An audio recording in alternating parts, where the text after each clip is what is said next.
Yeah.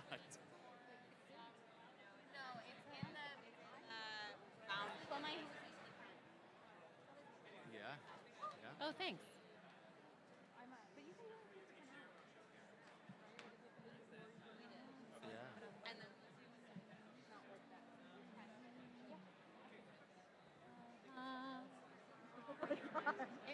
Oh my God. We stand here. Yeah, we start standing. Because I came through for a second.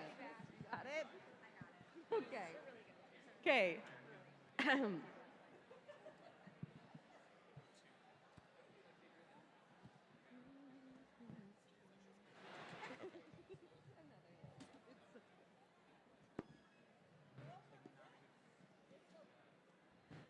Oh my God.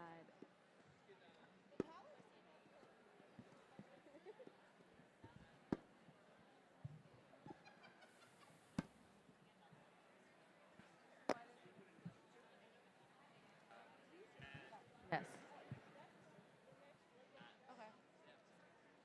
Okay. Your mic's on.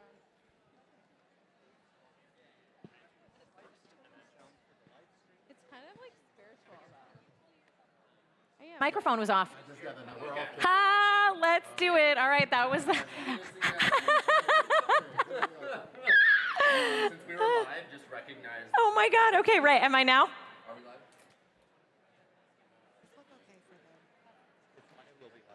live? Here we go. Again. I just did this whole intro for you guys, and my mic was off, and that fits perfectly in with the whole intro that I gave, which is to say, hi, everybody. We're so glad that you are here, and I'm nervous tonight because I don't know what's going to happen in this next 25 hours, and that's kind of the theme of the whole holiday. We don't know what's going to happen. We can prepare, we can try, and then we might forget to turn our microphone on, and then things get thrown our way, and the question is, how will we navigate our lives in response to all of the things that get thrown our direction? And we have some tools, tefillah, teshuvah, tzedakah. And that's a really good start. We're going to talk about them for the next 25 hours. We're going to sing, we're going to dance, and I hope that from where you're sitting, you will join us. That whether you're by yourself or you're with other people, I want you to know we know you are with us. And we're thinking about you, and we're glad that you're here. And I think we should just do this now. Are you ready? I'm barely ready, but let's do it. Gemar Chatima Tova. May you be blessed. May you be sealed in the book of life and health in this coming year. Amen, amen. Woo! All right. Should we do it? Should we do it? Should we do it? Ooh. All right, all right.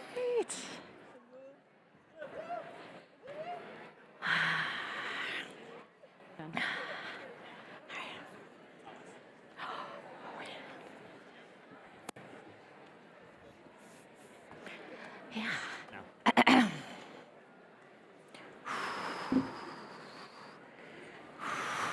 It starts. There we go. Start playing. Got it? Start playing. Yeah.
Welcome to everybody.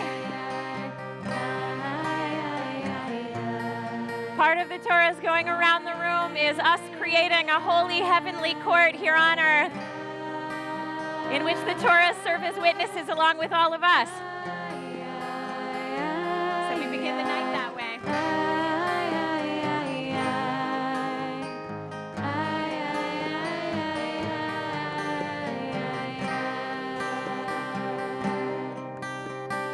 Our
like a 25-hour-long day in which even the night is day, which is why so many of us are wearing a tallis right now. It's usually reserved for daytime, not nighttime, except this day, we imagine, is sort of transcendent, like not an earthly day. We're a little closer to the heavens. One last time.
I made a lot of mistakes. I made a lot of mistakes. I made a lot of mistakes. You came to take us. All things go to recreate us. All things go. We had our mindset. All things know. You had to find it. All things go.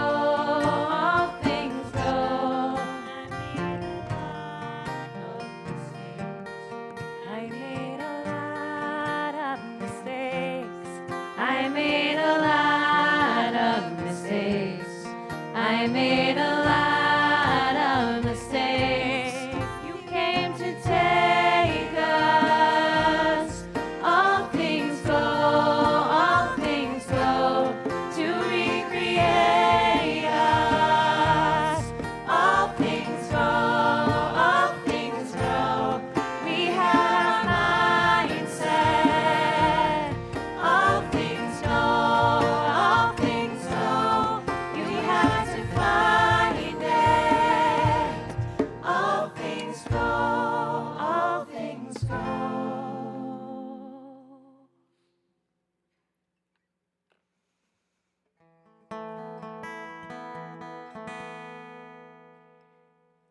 בישיבה של מעלה ובישיבה של מטה על דעת המקום ועל דעת הקהל אנו מתירים להתפלל עם העבריונים.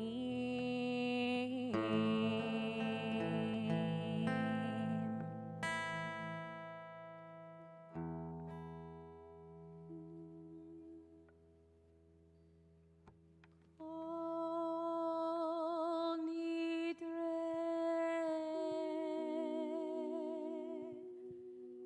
Besare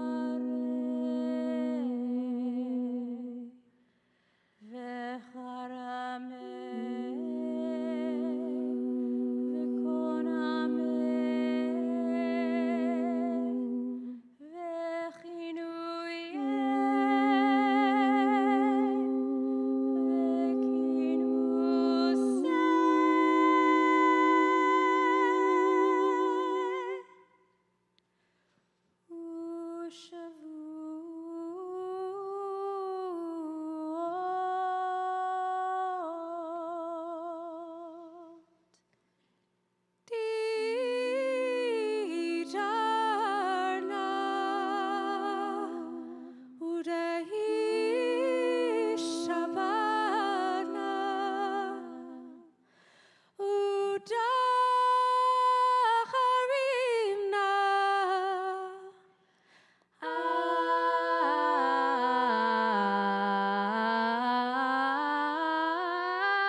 מבוטלים לשרירים ולקיימים. נדרה נא לנדרה ושרה נא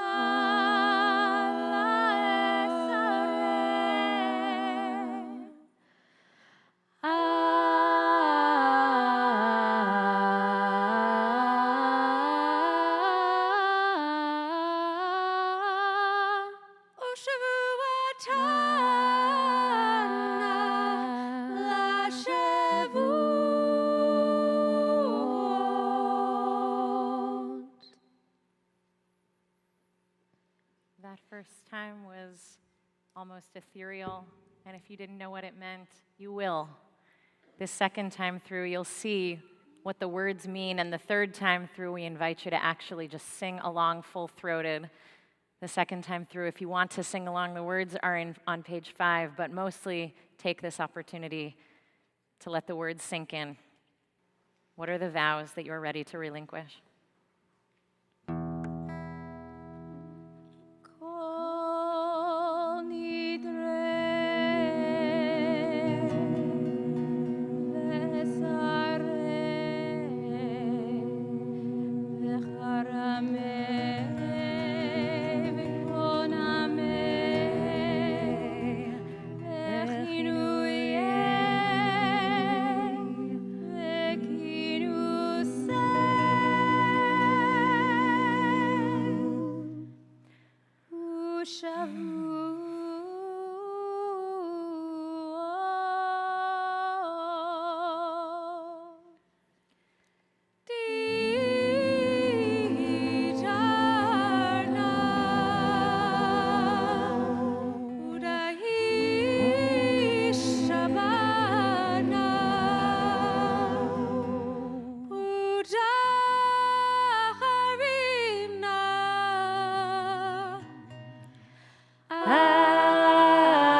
Shvikin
ונסלח לכל עדת בני ישראל ולגר הגר בתוכם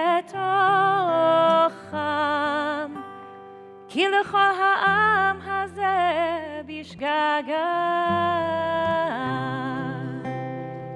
סלח נא לעוון העם הזה כי גודל חסדך וכאשר נשאת לעם הזה ממצרים ועד הנה ושם נאמר ויאמר אדוני סלחתי כדבריך ויאמר אדוני סלחתי כדבריך ויאמר אדוני סלחתי כדבריך.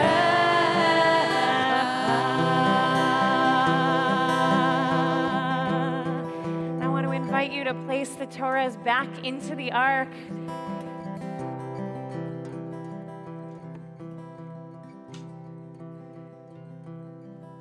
It's nice to know we actually begin the holiday forgiven. It's the big reveal, 2 minutes in.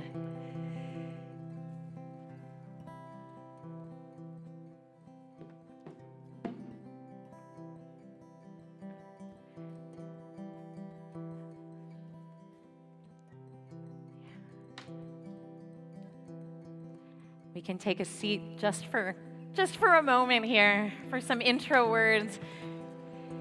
And thank you everybody who came up for the holy task of holding Torahs and processing with them.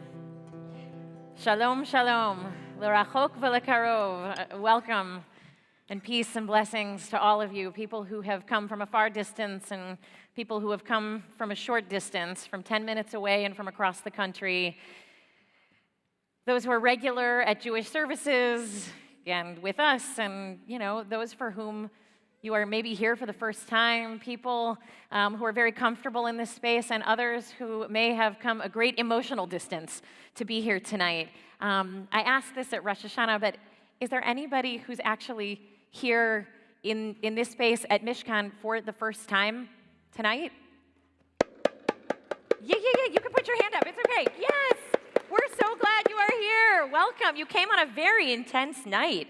You chose a very intense time to be your first time. We are glad you're here.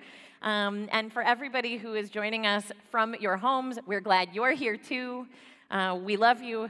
And all right, so now everybody repeat after me. Gemar, Chatima, Tova. Now the whole thing together. Gemar, Chatima, Tova. Okay, it means may you be sealed for goodness in this new year. And before we continue, before we go deeper into this intense night, I want to invite you to turn to somebody near you who you did not come with tonight, learn their name and what feelings or hopes they're walking into this room with, what they're hoping for in showing up here. Offer them a Gemar Chatima Tova, that they should be sealed for life and for health this year. Take a moment, greet each other, we'll come back.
All right. I'll invite you back. All right. Oh, it's such a nice sound. I hate to interrupt people, but it's such a good sound. All right. Bruchim habayim, welcome. It is Sunday night, which I feel like the Jewish holidays on the calendar this year are really throwing me. It's Sunday night tonight. So any other Sunday night, we might be preparing for the week ahead, like for whatever is coming up, travel or work or getting organized, laying out clothes, cleaning up the house. Tonight, we are sort of doing the same thing in that instead of getting organized for the week ahead, we're getting organized for our death, which sounds sort of eerie and macabre. And you're thinking, well, that's not what I signed up for. Hear me out. It is what you signed up for by being born. Some of us live with more awareness of this fact day to day than others of us. But that is why once a year, the Jewish tradition invites us to practice preparing for our death, rather than sort of staving off thinking about it till the very last minute, which is in so many ways what the culture in which we live tries to have us do. And so on one day, we stop eating and drinking. We strip down to our simplest clothes. Some folks will even wear a kittel, which is a burial garment. We don't wear gold jewelry or leather or makeup or perfume or lotion.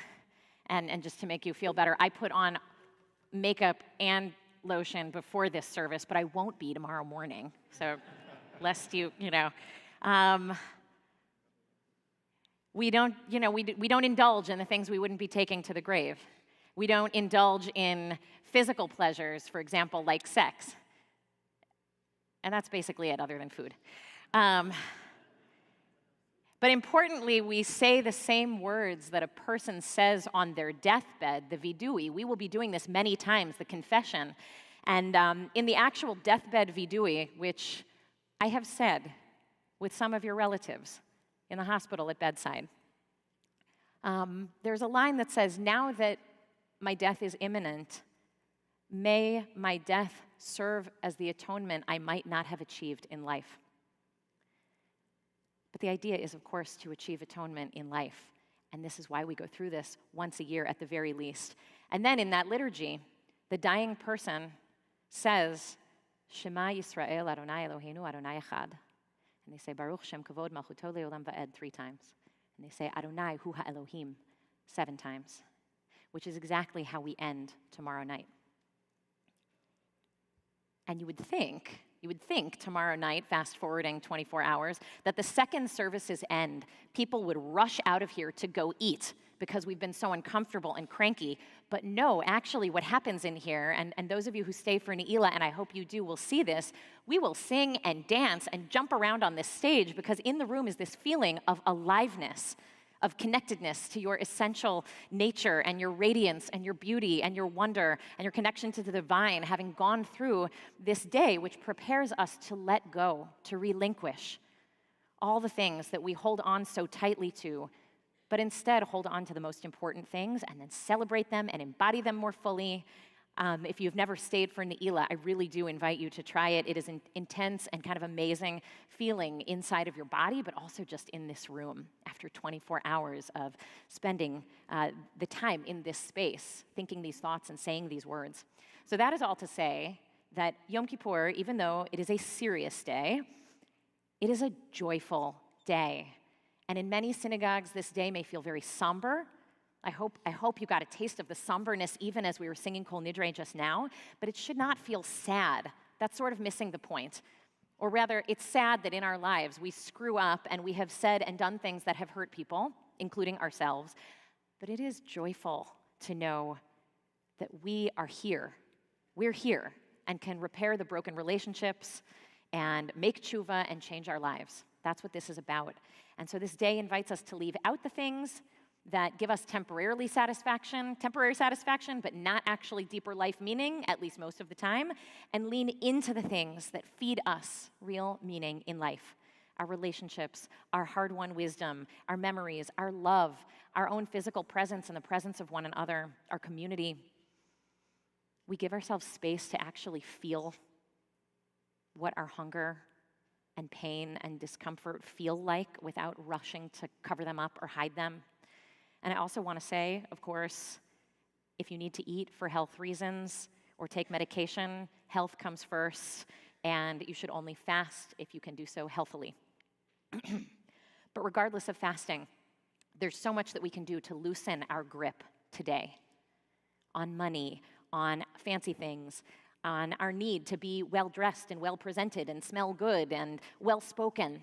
There are some people who go on a words fast for the whole 25 hours of Yom Kippur, other than the words of the prayers, just to not risk insulting somebody, or giving yourself a reason why you'd need to later apologize, but actually also just going inside and watching your thoughts, which is something we often don't do.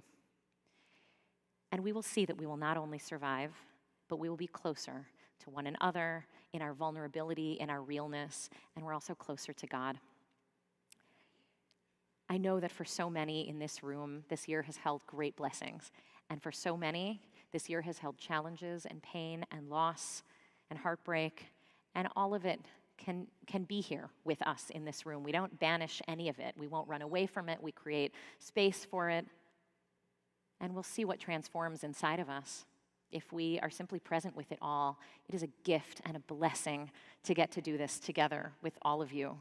I love this day. This is one of my favorite Jewish holidays. And I would love us now to stand again, to bless this moment, because you made it here. We made it here together in this room, these people, this day, this space has never been before. And it is worth celebrating and singing our blessing, which helps us savor each moment. We made it. One more revolution around the sun, and one more year to get a little bit closer to the people that God put us in this world to be. So let's bless it. Baruch atah Adonai Eloheinu melech haolam שהחיינו וקיימנו והגיענו לזמן הזה. Baruch atah. If you want to put your arm around whoever you came with, feel free. Like we're literally holding on to each other. שהחיינו וקיימנו והגיענו לזמן הזה.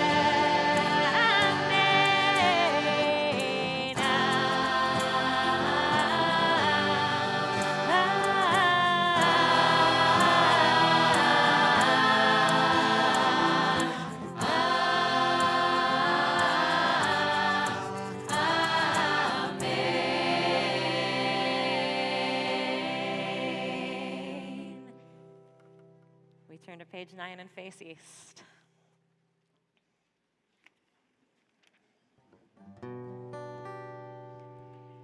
Hi, hi, hi, hi, hi,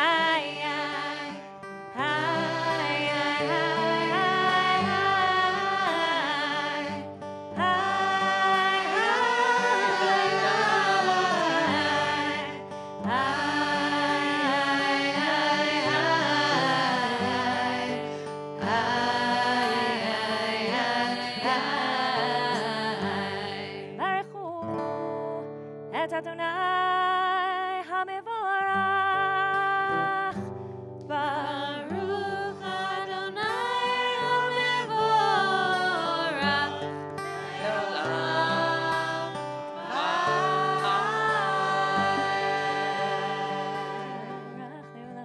ועד. You can take a seat. ברוך אתה אדוני אלוהינו מלך העולם אשר בדברו מעריבה ואם בחוכמה פותח שערים ובנה משנה עתים. מסדר את הכוכבים מרשותיה מהקרקע שלו ומעביר יום בין לילה ומבדיל בין יום ובין לילה.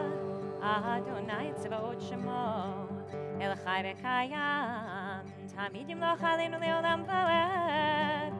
איי, איי, איי, איי,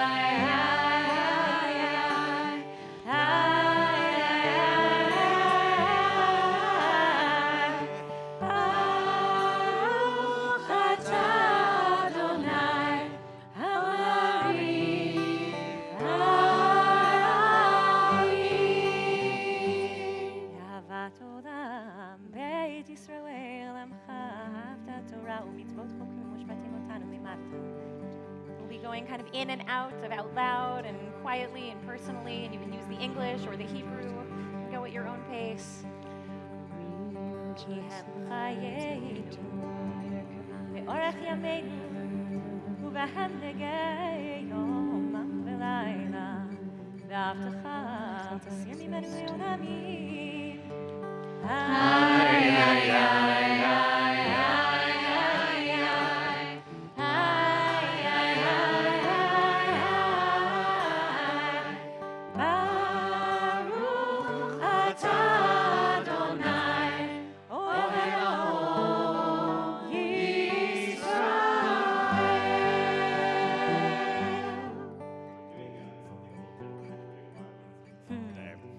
So in a moment, we're going to do something very usual for an evening service, which is cover our eyes and say the Shema, this affirmation that we and everything in existence are bound together, and therefore that what we do in this world truly matters. And then usually after that, we whisper the second line of this prayer under our breath, Baruch Shem Kevod Malchuto Le'olam Va'ed. Blessed is the name of the sacred, enthroned forever and ever.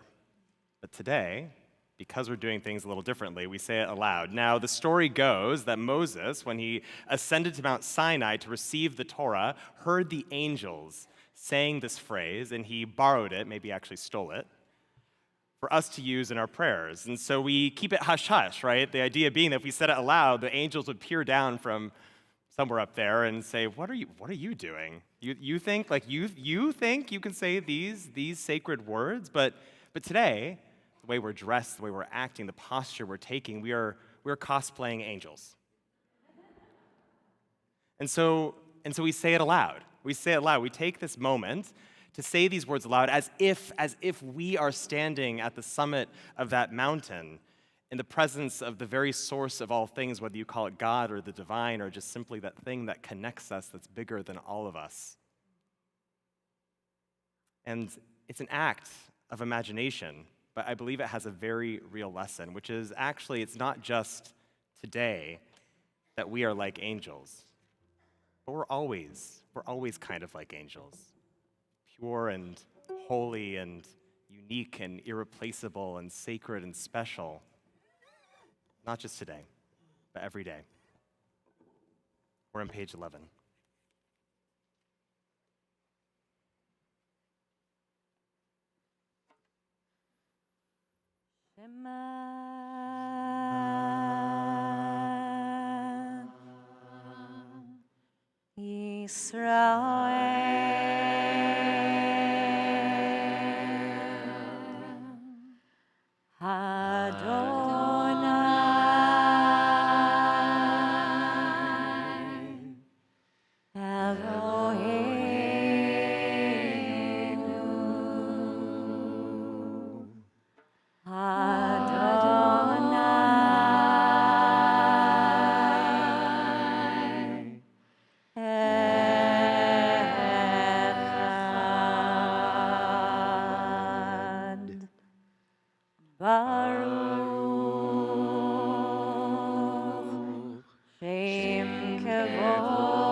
ואהבת את אדוני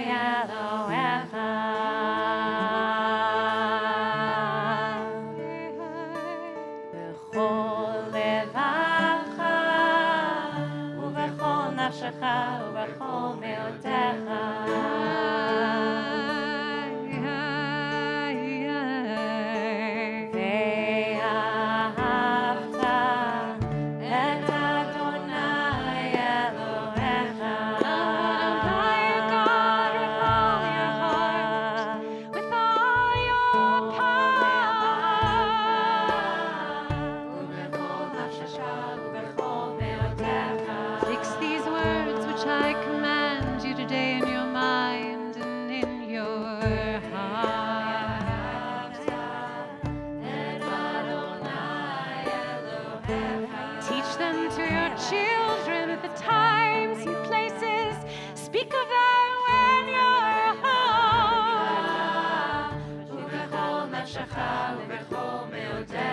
When you're away, when you lie down, and when you rise up.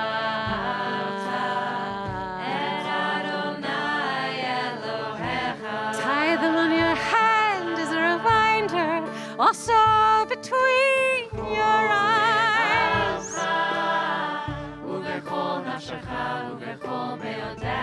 Write them on the doorposts of your house and on your gates.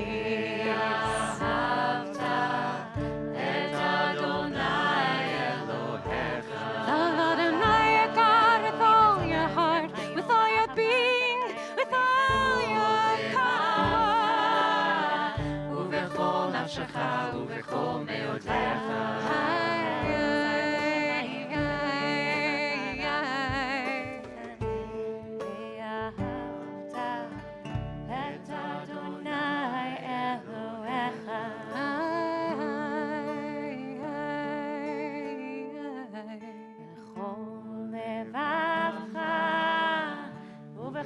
נפשך ובכל מאודך.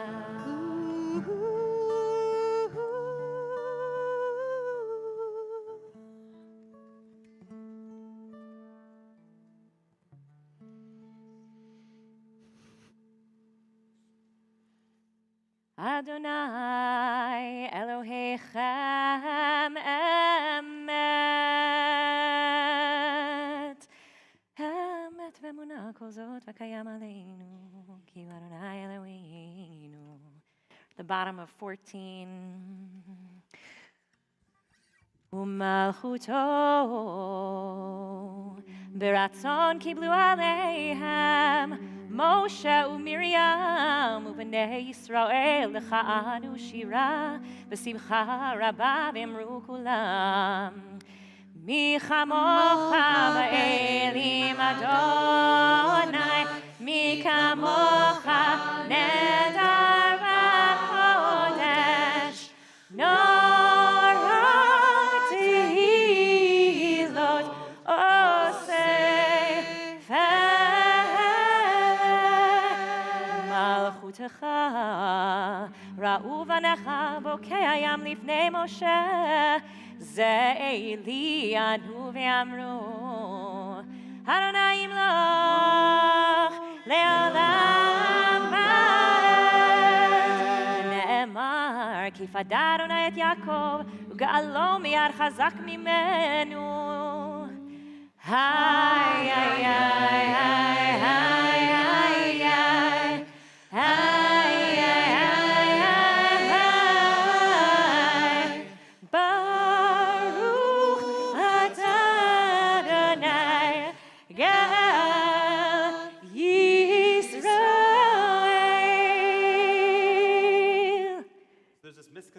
That Yom Kippur is a day of self-perfection. The idea is that we should smooth out our rough edges or move past our mistakes, but that's actually not possible. We're human.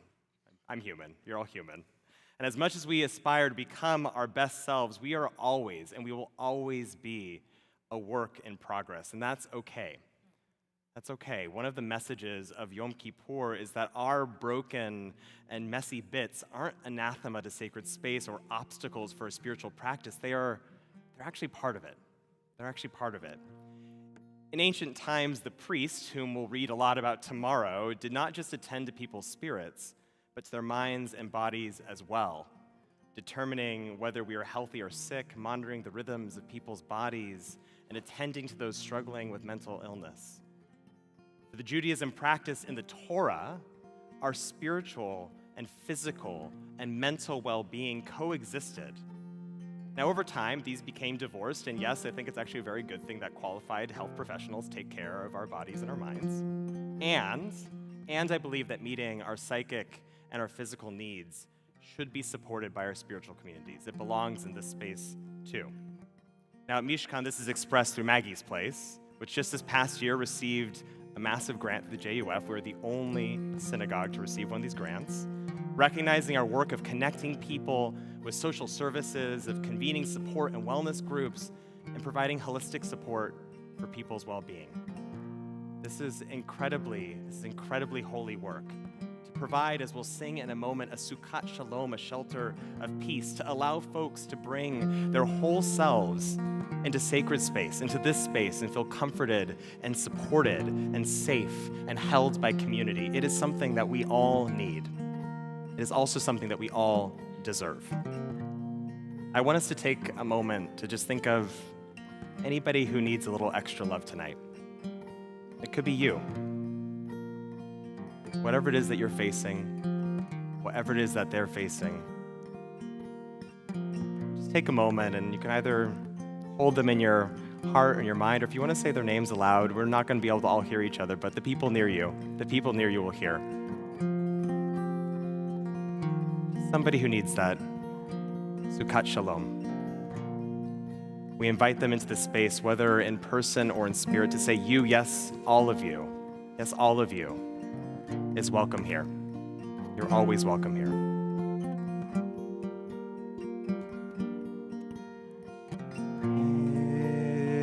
Aleinu Adonai, Eloheinu Shalom, Hamidenu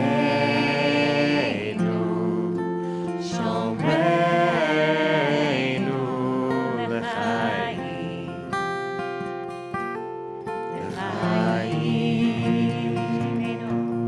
Hashirenu Adonai, Eloheinu Shalom, Hamidenu Shomreinu L'chaim,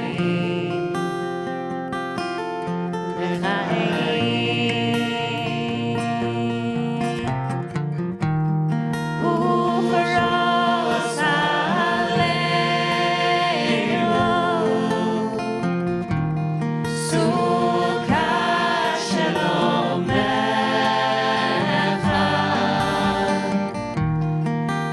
Ufaros Aleinu Sukkot Shalom Echad,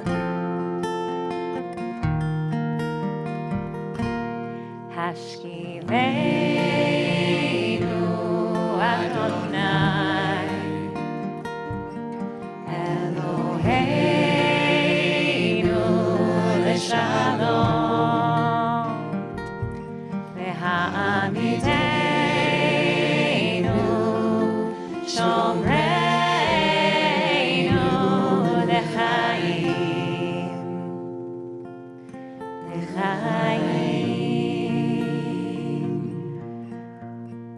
Ufros Aleinu Sukkot Shlomecha, Baruch atah Adonai, Haporei Sukkot Shalom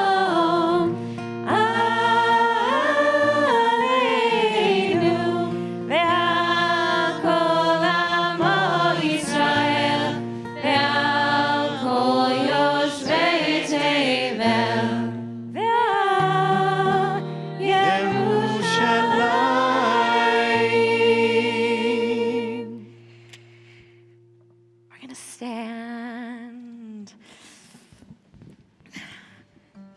I feel like pro tip for this holiday is you should just stay standing the entire time. And then sit down when you feel like you need to. But at least for the first part of the night, we'll be, announcing ups and downs. Some people do spend this whole day standing just because it hurts a little more. Don't do it if it hurts too much. Ki vayom hazeh yechaper aleichem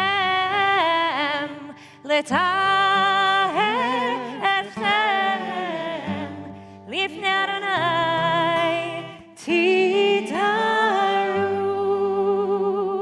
yitgadal v'yitkadash shemei rabbah ve'almad yivrach yirtei v'yamlich malchutei b'chayachon uv'yamechon uv'chayei d'chol beit Yisrael v'agala uv'zman kariv v'imru amen Yehi shmei rabbah mevorach le'olam u'lamei amaya Yitbarach v'yishtabach v'yitpa'ar v'yirama v'yitnasei v'yirhadar v'yirhaleh v'yirhalal shmei d'kudusha b'richu Le'ela le'ela mimpo berchata v'shirata tushbechata v'nemata damirama v'miru amen. So we go into our first of many personal, quiet amidahs. So I think that in this space of the first silent amidah of Yom Kippur, you at home have the potential to have a more profound and honest experience of self-reflection and vidui, confession, than the folks in the theater with us tonight. And here's why. As you're going to hear Tim say in a few minutes, there is something powerful about everybody coming together for a moment of out loud confession in a group. However, in the silent amidah, which you will find between pages 31 and 49 in the book if you're following along, in the silent amidah, you'll find the first confession of Yom Kippur. All of the different words expressing the, how I've sinned and what I've done, and I've slandered and I've led people astray. And these words can kind of fall on deaf ears if you're in a whole community, everybody saying the thing, and we're all kind of hiding behind the group. If you're at home, you can actually just do this yourself. You can take out a journal, or you can do verbal, out loud, hitbodedut, sort of free associating, talking to God, talking to whoever's out there. How have I been? Where have I been? Where have I missed the mark this year? What have I done well? What did I screw up? And just kind of let it flow, whether it's paper and pen or whether it's verbal, pacing around the room. And I have found that my most profound insights and awareness moments come when I'm just letting myself think out loud. So be bold, be brave. Don't just go to the fridge and get a last snack. Don't check your email. Use this quiet space for personal reflection. Use the book if you want, but also just begin that process of vidui, confession, in whatever way is most honest for you and lets you be most honest with yourself. We'll see you in a few minutes.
turn to 53. You can face forward again if you want. If you're finished with your Amidah.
yours, our bodies are your creation. Have compassion on your handiwork.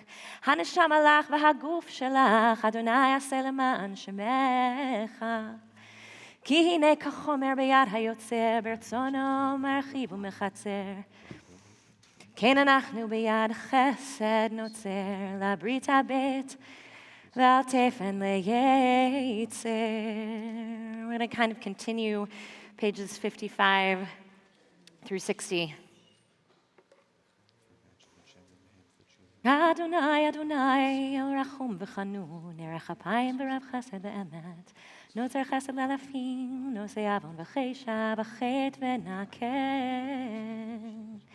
You'll notice these are many of the verses that I talked about, the tradition sort of culled and put all in one place. You're not holier or better if you go through every word. And so the big challenge, I think, is to find even one verse or one word that really opens something up for you. So there's a lot to choose from. Shema Kol Nidre Adonai Eloheinu chus v'rachem aleinu v'kabel b'rachamim u'ratzon et tefilateinu. Eloheinu v'Elokei avoteinu v'imotenu al ta'azveinu al titcheinu v'al tichlineinu v'al tefer b'ritecha itanu kavanu la'avodatecha lamdeinu mitzotecha horeinu darchecha. Bring us closer to your Torah, teach us your commandments, and lead us in your path.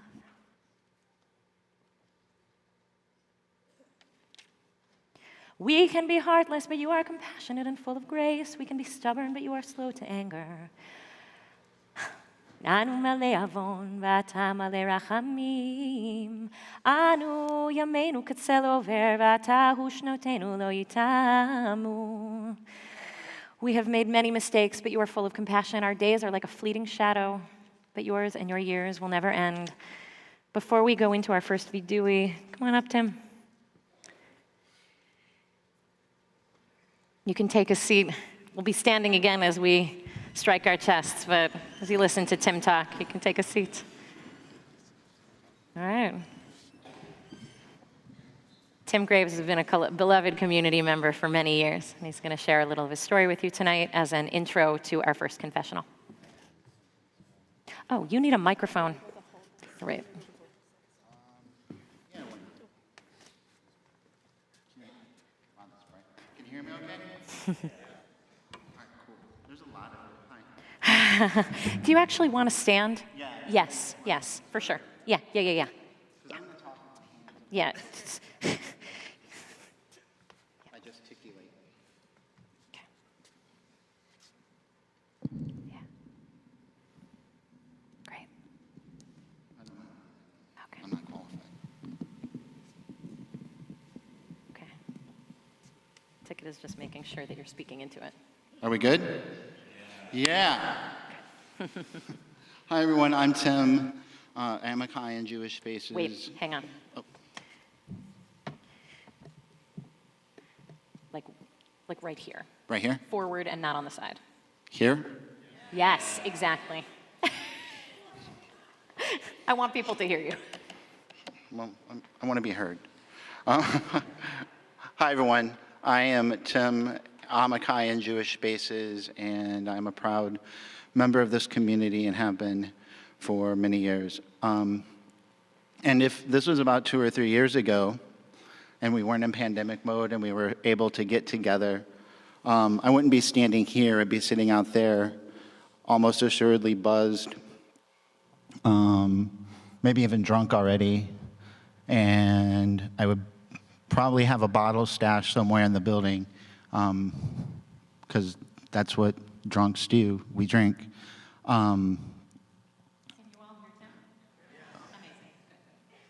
And because at that time, a bottle was never too far away, and I didn't care where I was or who I hurt when I was drinking. See, when I came to Mishkan 9 years ago, I wasn't even Jewish, but I was a broken man. I had given up on organized religion in my youth. I didn't believe in a God per se, and I definitely didn't believe in a God that would love someone like me. I didn't believe there was a spark of redemption available for myself.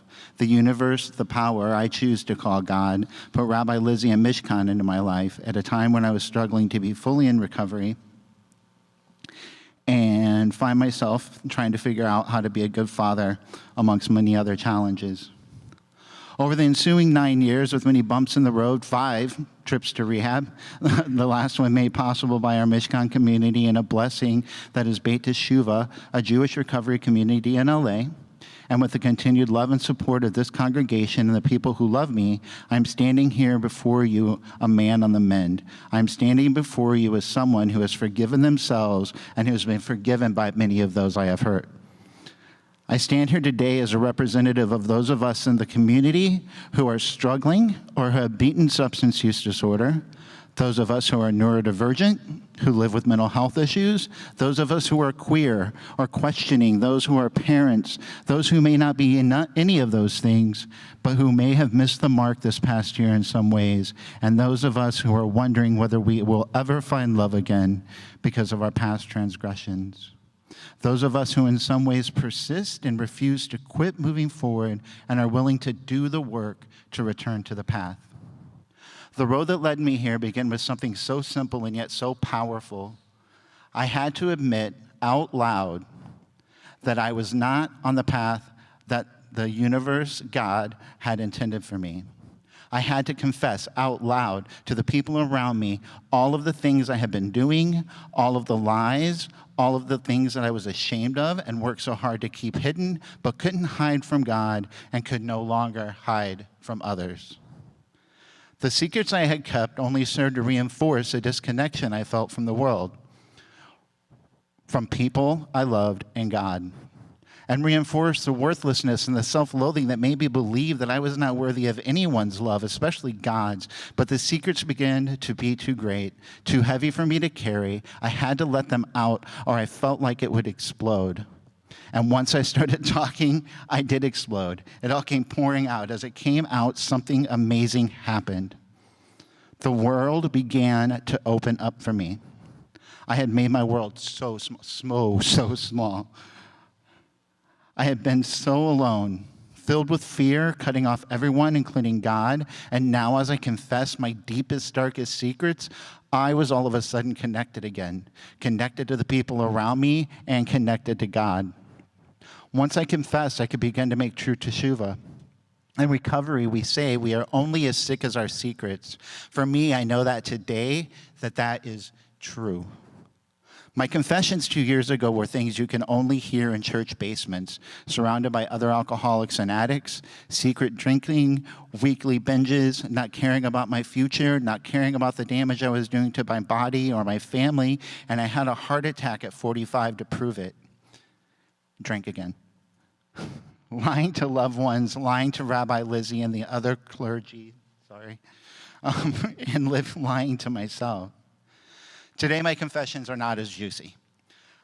I have lied to my mother about why I can't take her call. I have stolen from the self-checkout at Jewel, accidentally, and justified it. I have sinned the sin of Lashon Hara, misusing words against others. I have sinned the sin of Lashon Hara, misusing words against myself. So now that you know about me, let's talk about us. Why are we confessing out loud to sins we didn't do ourselves? Our Machzor uses collective language to describe every sin we name when we confess out loud. We have transgressed, we have stolen, we have slandered. Why aren't I responsible for only my own stuff? I believe that when we wake up every morning and decide to be Jewish, we take up on us not only the mitzvot, but also the responsibility and obligations of being part of the community at large.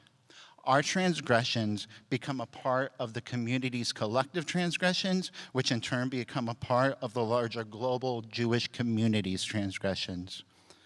Rav Isaac Luria, the 16th century Kabbalist, wrote that confession is written in the plural.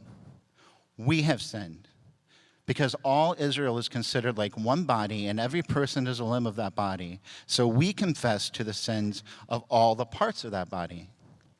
That makes sense to me. But there's something even deeper at work here. I think that a lot of us walk around all year in our bubbles. We go about our lives as individuals, loosely connected to our community, a Shabbat service here, a small group there, maybe a Shabbat dinner every once in a while. Maybe none of those things throughout the year. The we can be lost in the whirlwind that is me.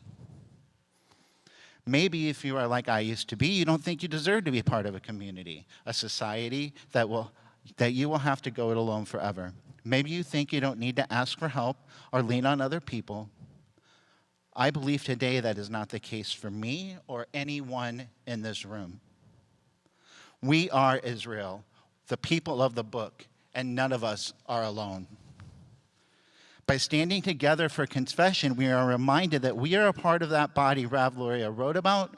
By standing together and not making individuals stand before the community and confess individually how they missed the mark, like I just did, we are saying, I am with you. I don't want you to feel shame or embarrassment.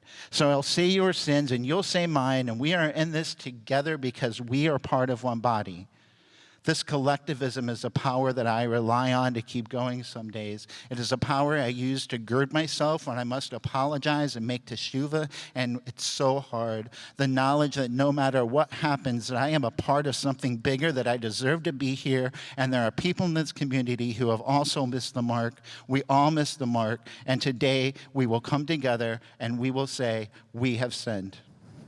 So when you stand here tonight and beat or gently tap your chest, do it proudly as a member of this community, as a part of the global Jewish community, and remember, Kol Yisrael,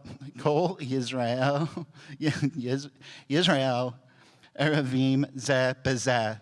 All of us are responsible for each other. Thank you.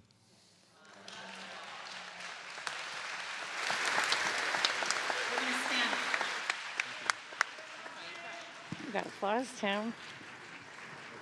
You got applause. Yasher koach.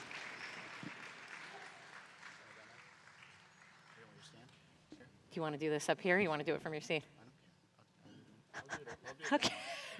Yasher koach, Tim. Thank you. Eloheinu ve'Elohei avoteinu ve'imotenu Tavo lefanecha tefilateinu. Who wants to take this from me? There you go. ואל תתעלם מתחינתנו שאין אנחנו עזי פנים וכשעורף לומר לפניך אדוני אלוהינו ואלוהי אבותינו ואמותינו צדיקים אנחנו ולא חטאנו אבל אנחנו חטאנו. Hi, hi, hi, hi, hi, hi, hi, hi, hi, hi,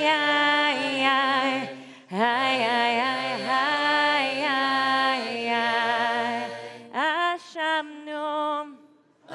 Ashamnu, Bagadnu, Gazalnu, Dibarnu dofi. Hi, hi, hi, hi, hi, hi, hi,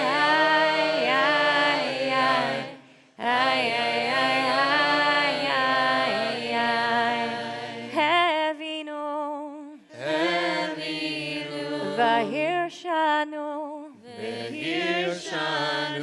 Zadnu, Chamasnu, Tafalnu shaker, Yatznu ra, Kizavnu,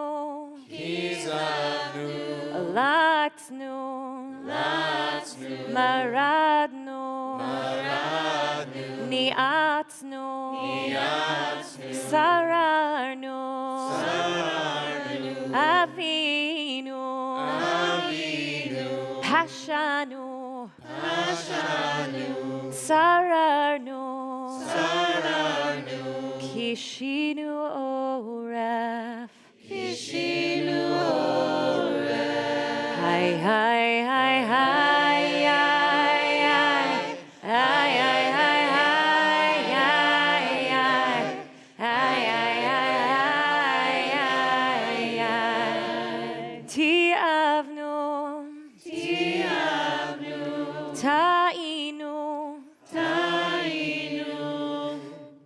Rashanu,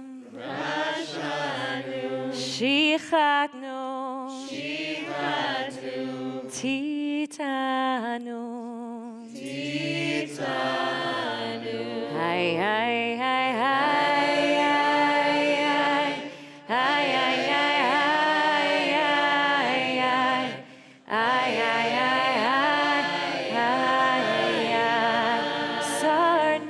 מצוותיך וממשפטיך הטובים ולא שווה לנו, ואתה צדיק על כל הבא עלינו, כי אמת עשית ואנחנו הרשענו, פשענו לכן לא נסענו. Therefore we say, let the evil person leave their path and let the sinful person abandon her plans. Let them turn to God who has compassion on them and God who is abundant in forgiveness. Eloheinu ve'Elohei avotenu v'imotenu salach lanu u'machal avonotenu b'yom hakippurim hazeh mechaver pasheinu v'chatotenu mineged einecha. What are we? What of our lives is significant? Of what value are kindnesses and good deeds? What can we change? What power can we draw on? What can we accomplish? The difference between humans and animals is negligible, and all is vanity and emptiness. So we say, what can we say to you who dwell on high? What can we tell you? You know all our secrets. We believe that your essence is forgiveness, to overlook those sins and those who turn from sin, to wipe out sin from before your eyes. You know all the mystery of the universe, the hidden secrets of all living creatures. You search through the organs of our body, discovering our feelings, thoughts, passions. Nothing is hidden from you. Nothing can be concealed from your gaze. Uvechen yehi ratzon milfanecha Adonai Eloheinu ve'Elohei avotenu v'imotenu shetislach lanu al kol chatotenu v'timchal lanu al kol avonotenu v'tichaper lanu al kol peshaenu. So we're on 65. There are lots of sins that our rabbis thought of. It's actually kind of maybe a fun little activity throughout the day if you could just think of every possible sin that one could commit, not all yours, but start with yours. And they listed dozens and dozens of them. And so we're going to go through like 10 at a time, service by service. And so we'll begin on 65. We'll do them in Hebrew and in English. Do you want to come up here because then eventually we're going to, yeah. All right. על חטא שחטאנו לפניך באונס וברצון, על חטא שחטאנו לפניך באימוץ הלב. For the sin that we have sinned before you under compulsion and willingly, for the sin that we have sinned before you by lacking compassion, על חטא שחטאנו לפניך בבלי דעת, על חטא שחטאנו לפניך בביטוי שפתיים. For the sin that we have sinned before you with inappropriate, without being aware that we were doing wrong. For the sin that we have sinned before you with inappropriate speech. Al chet shechatanu lefanecha begilui arayot. Al chet shechatanu lefanecha begalui uvasater. For the sin that we have sinned before you with improper sexual practices. For the sin that we have sinned before you in public actions and in privately. Al chet shechatanu lefanecha bedat uvamirma. Al chet shechatanu lefanecha bedibur pei. For the sins that we have sinned before you knowingly and deceptively, for the sin that we have sinned before you with offensive speech. Al chet shechatanu lefanecha b'hona'at re'ah, al chet shechatanu lefanecha b'harhur halev. For the sin that we have sinned before you by wronging other people, for the sin that we have sinned before you with negative thinking. Ve'al kulam Eloah selichot selach lanu mecha lanu kaper lanu. So we've chosen a few confessions from the proverbial sin box, which some of you might have received a link to it in the email a couple weeks ago. So these are all real. These are all real confessions submitted by folks joining us in person, some folks joining us online. And some of them are sweet. Some of them are actually quite funny. And some of them are really painful. And our job is to hold each of them with tenderness. And some might make us laugh and know that if there is laughter, we are laughing with you and not at you. And that laughter is the sound of like, oh yeah, me too. Some of them might make us feel the sting of, yeah, I did that. Good. We're all working on this together. And none of us are alone in this journey, as Tim reminded us.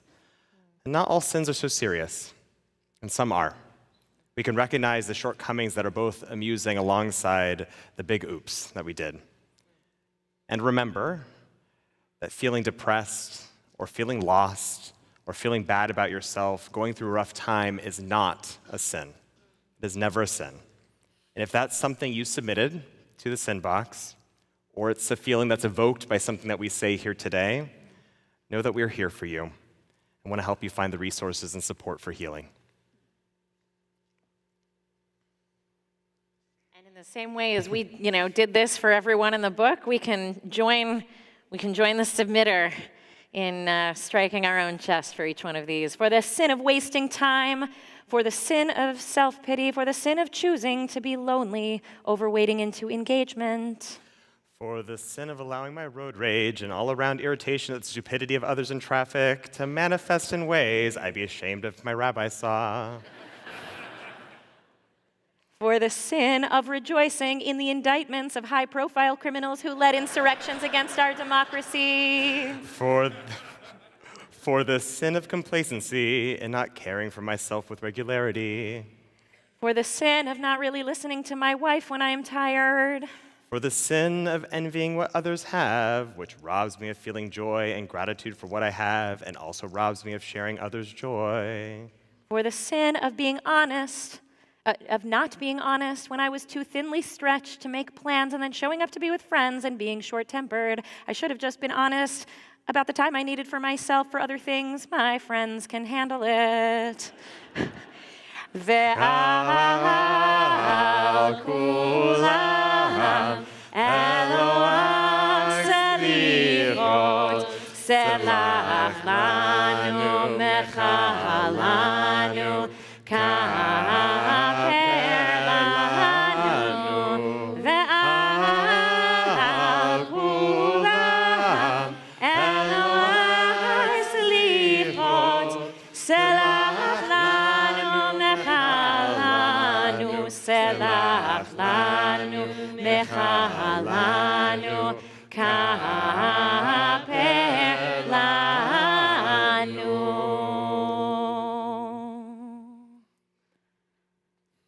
All right, momentarily we're going to open the ark. I feel like we have some people here whose job is to open the ark. So if you know that that's you, Lothans and Hirschbergs, come on down, and I'll vamp. We didn't get to do this on Rosh Hashanah because Rosh Hashanah fell on Shabbat, and on Shabbat, at least technically, the Jewish tradition says the world is perfect, and so therefore we don't ask for things. And Avinu Malkeinu is all about pouring out your heart and asking for what you need. And so you'll see on 72, turn to 72,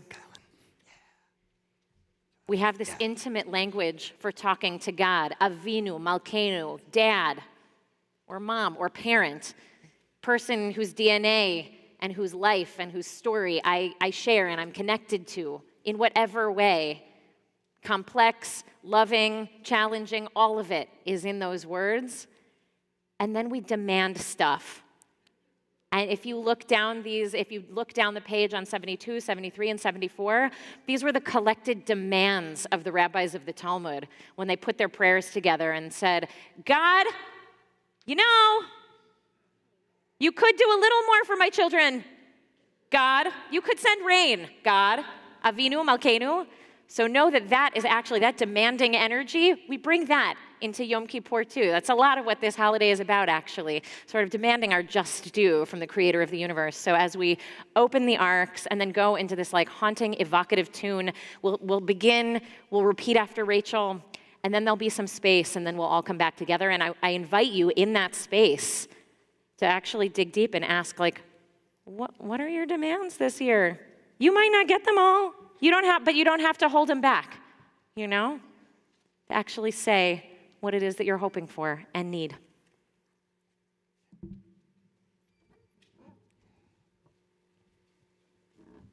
And you can use the words in the book and say them out loud, kind of under your breath.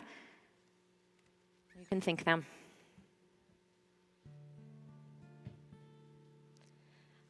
Avinu Malkeinu, Avinu Malkeinu, Avinu Malkeinu, Chatanu lefanecha, Avinu Malkeinu,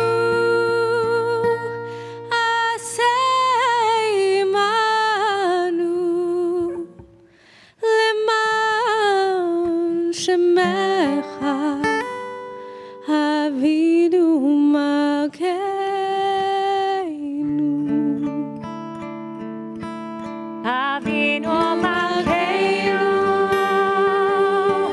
Avinu Malkeinu. Seth, go back. Avinu Malkeinu, Chatanu lefanecha. Avinu Malkeinu, aseh imanu.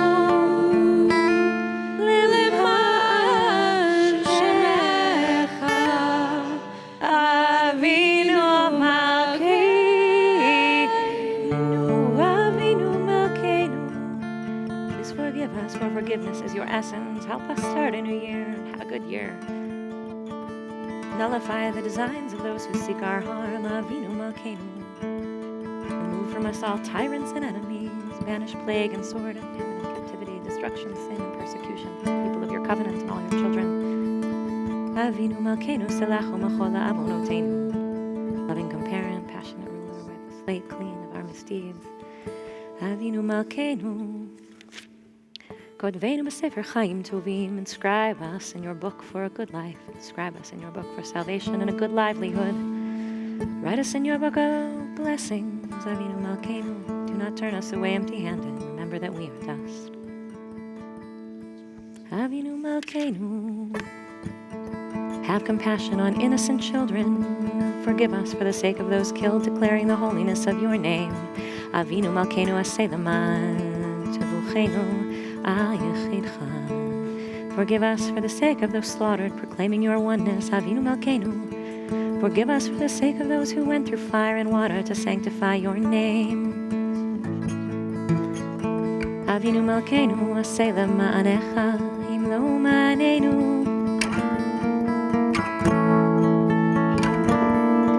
Avinu Malkeinu,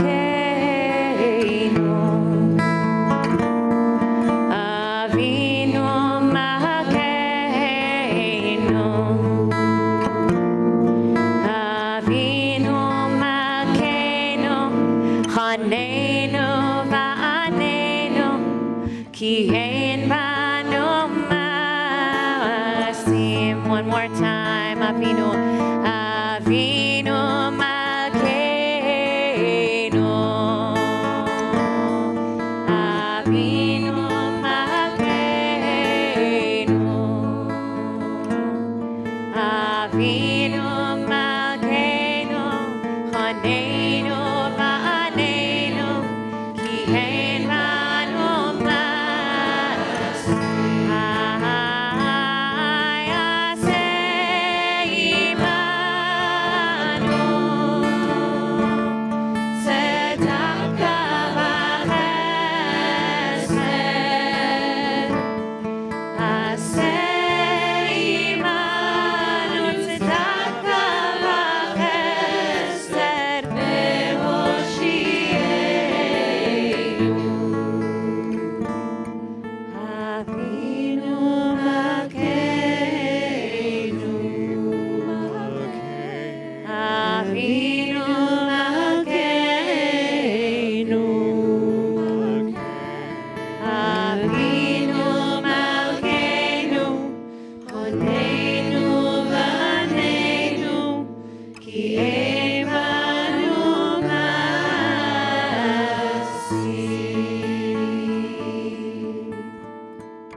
we can take a seat.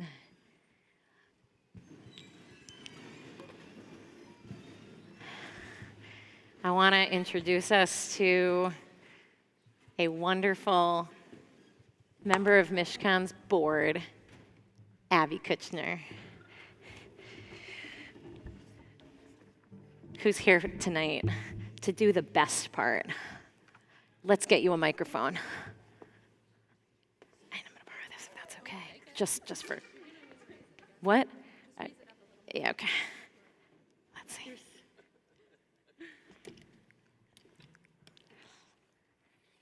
Yeah, yes. Can everyone hear Abby? Good evening and Shana Tova. Shana Tova. My name is Abigail Kushner, and I've been part of this community since 2019.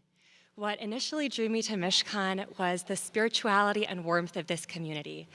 Mishkan is a place where I can have conversations about my big questions about faith in a respectful, curious, and loving way.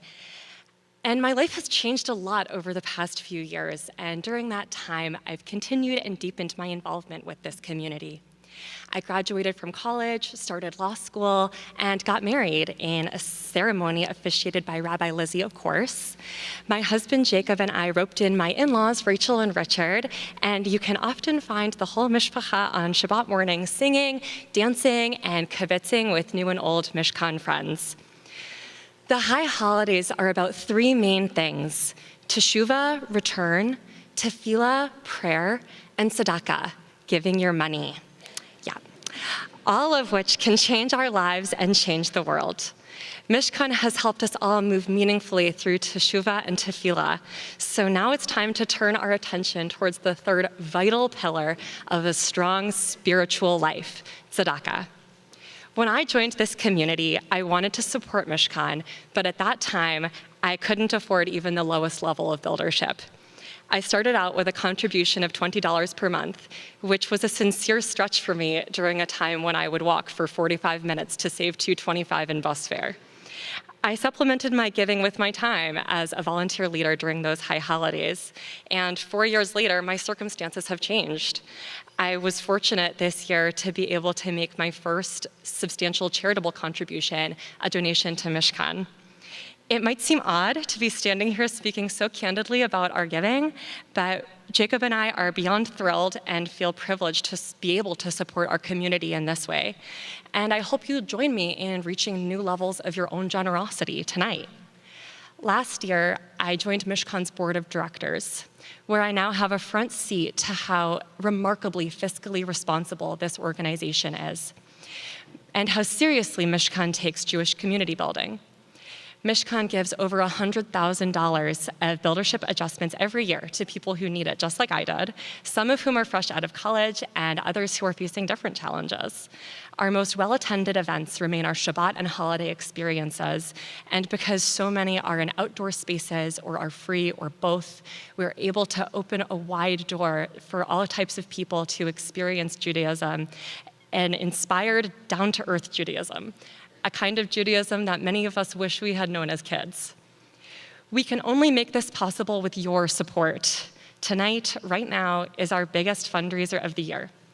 Virtually every synagogue in the world is asking for support from its community tonight, because you're all here, and because tonight we want to make good on our best intentions.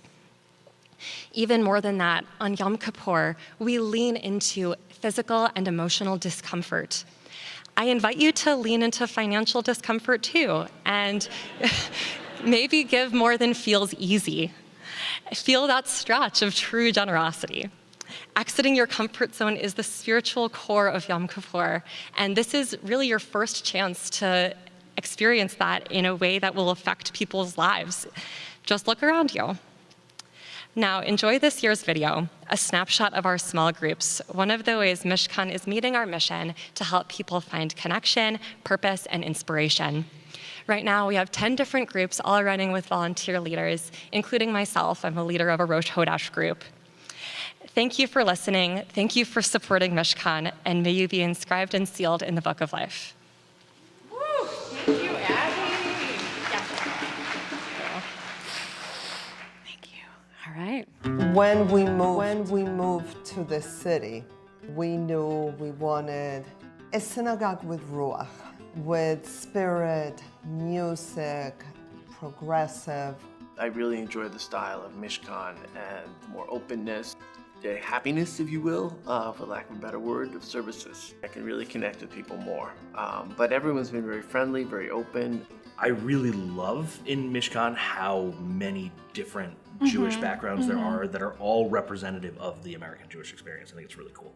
The first 20s and 30s small group event we went to was Shabbat at Julia and Yoni's house. And we didn't know anybody. And we were a little bit nervous. And I was maybe thinking that we should back out at the last minute, but we walked in and we were greeted by their adorable dog and just like the most warm and welcoming group of people. And I found that to be so welcoming and lovely that like we kept going back. And then we just recently hosted a similar event at our house. I guess I would say I'm a leader in the queer Shabbatlik. That's kind of what I call it. I was very honored. The first one we had at my place, there was a waiting list. And I was like, ooh, I have a waiting list for my party. Who am I?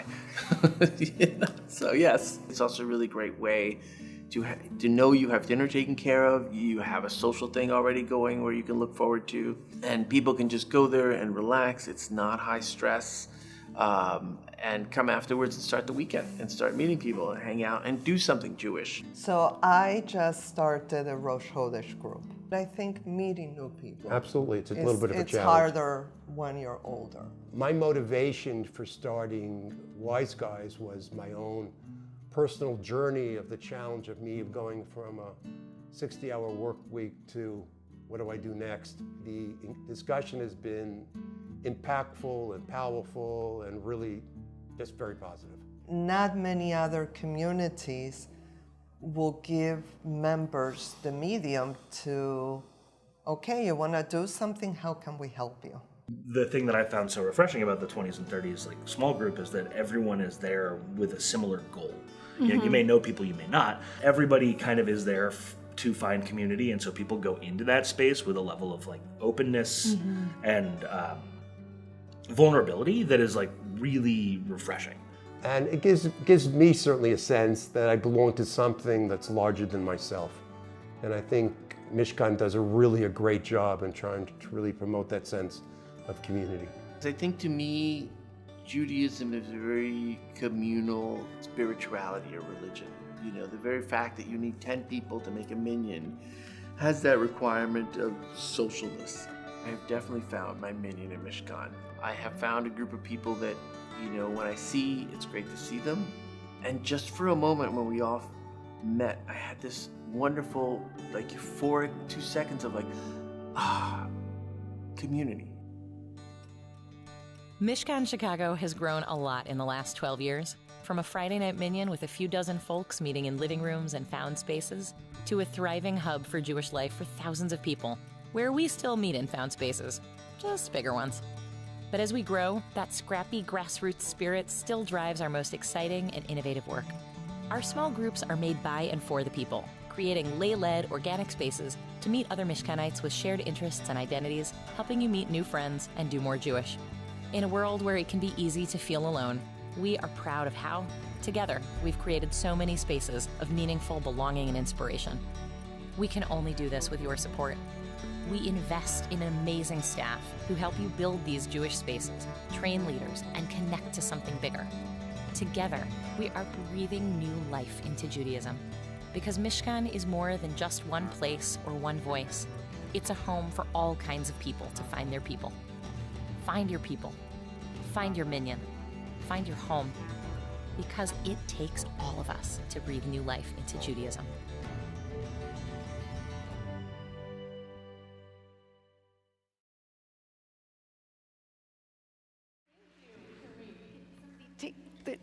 Thank you. Thank you. Watch out for the guitar. And yeah, watch out. Okay. Thank you, first of all, to Abby, wherever you are, for opening this up. And thank you to Mark and Patty and Evan and Hannah and Rodrigo for investing your time and your love in leading small groups and talking to Keith about it so they could make this video. And I just want to also give a thank you and like a round of gratitude to all of our small group leaders. If you have attended a small group thing at any time this year, would you like love up all the people who initiated these? Thank you. All the folks who organized for, okay. So we wanted to share about small groups tonight because they're one of the ways we're helping Mishkan continue to feel intimate even as we grow. 12 years in, we have about 650 households who call Mishkan their spiritual home, individuals, couples, families. And as Abby said, we give over $100,000 of buildership adjustments and scholarships every year. And that's with all of the various options we have for buildership.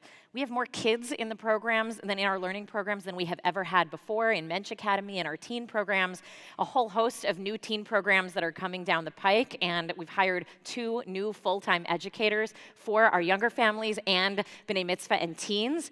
Our Exploring Judaism class is popping off in our conversion program led by Rabbi Stephen. They're both bursting at the seams, and some of you were here tonight holding Torahs, and you know the transformative power of that experience. So all told, we've served over 5,000 people in person and virtually this year around the world, and this is made possible because you or someone like you gave last year on this night.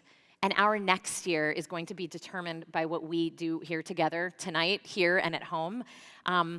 What everyone paid for high holiday tickets or the live stream covers the cost of high holiday tickets and the live stream. What we raise in here tonight supports programming for the year to come. And as Abby said, basically every synagogue in the country uses this opportunity with all of you here to do some version of a pledge drive, though many of those places will spend the next 3 months chasing people who filled out paper pledges to collect on what they said that they would give. By contrast, we are going to just do it right here tonight, and I guarantee you we are going to have the most fun. So if you've been here before, you know what's coming. If you don't, get ready. But also, if you know I'm about to ask you to do something that you might have otherwise thought sacrilegious before you realized just how holy your phone could be. It can get you into services, and it can get you into heaven. Okay, if you understand that we need to raise funds tonight, but you're not going to use your phone to donate, you go into the lobby. We have cards. You can do it the old-fashioned way. No judgment. We will follow up with you. However, we want to invite you at this point now to reach into your, not soul, but kind of, bag and grab your phone. Go ahead. You can do it. I give you permission. The rabbi is giving you permission to go and get your phone during services. In fact, I just realized that I left mine upstairs, and I'm very sad about that. Yes, totally. I think it's a bag that has the Mishkan palm on it and has a bunch of Jewish books in there. Thank you. I don't think I can do it on my iPad it doesn't have my credit card info. Thank you. I love you. Okay, so grab your phone, take it out, resist the urge to email, text, check Instagram, don't do it. Do open up your texts and dial 44321 into the text address and write Mishkan 5784 as a message and send it off. And actually, Seth, I think I misspoke. I think in order for people to see the instructions, you need to bring up the screen now. Yes, text Mishkan 5784 to 44321. And if you follow the link you receive in response, you'll be able to do what Abby suggested in the spirit of Yom Kippur. Push yourself to give tzedakah at a level that might sting a little bit, but reminds you how good that stretch of generosity feels. Thank you so much. A few dozen dollars, a few $100, a few $1,000, a few tens of thousands of dollars, if it feels easy to part with. In any case, we would love for everybody to participate in whatever way you are able. It takes all of us to breathe new life into Judaism, all of us. So you can be like Abby and share who you are, as you saw, and inspire others, or you can do it anonymously, like Maimonides. And of course, you can also put an alter ego in the box for fun. We are going to try something new this year, which is giving ourselves a deadline. So that this won't last forever, I want to invite out Director of Development and Engagement and timekeeper for the next 9 minutes, Miss Rhonda Abrams.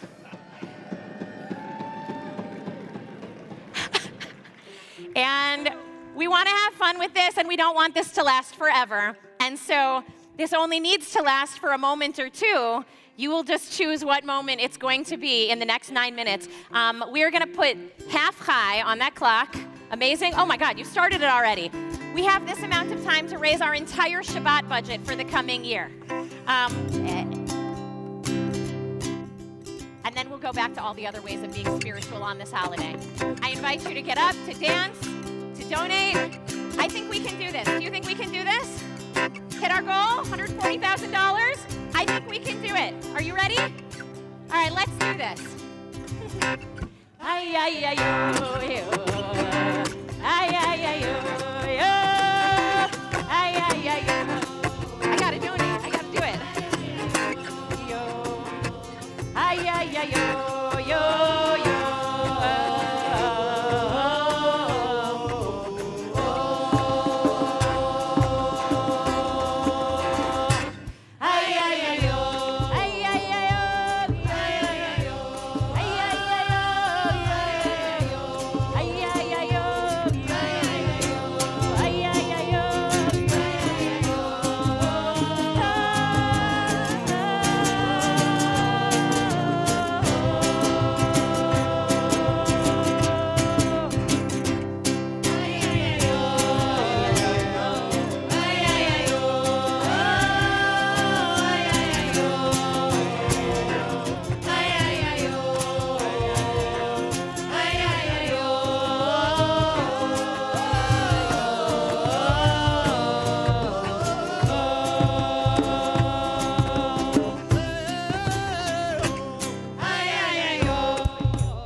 sticks.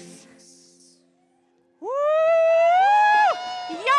Y'all, we said it would be 9 minutes, so we're going to do the whole 9 minutes, so let's just sing for fun at this point.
Exciting is just knowing we will have the resources to create amazing, inspired, down-to-earth Judaism with all of you in this coming year.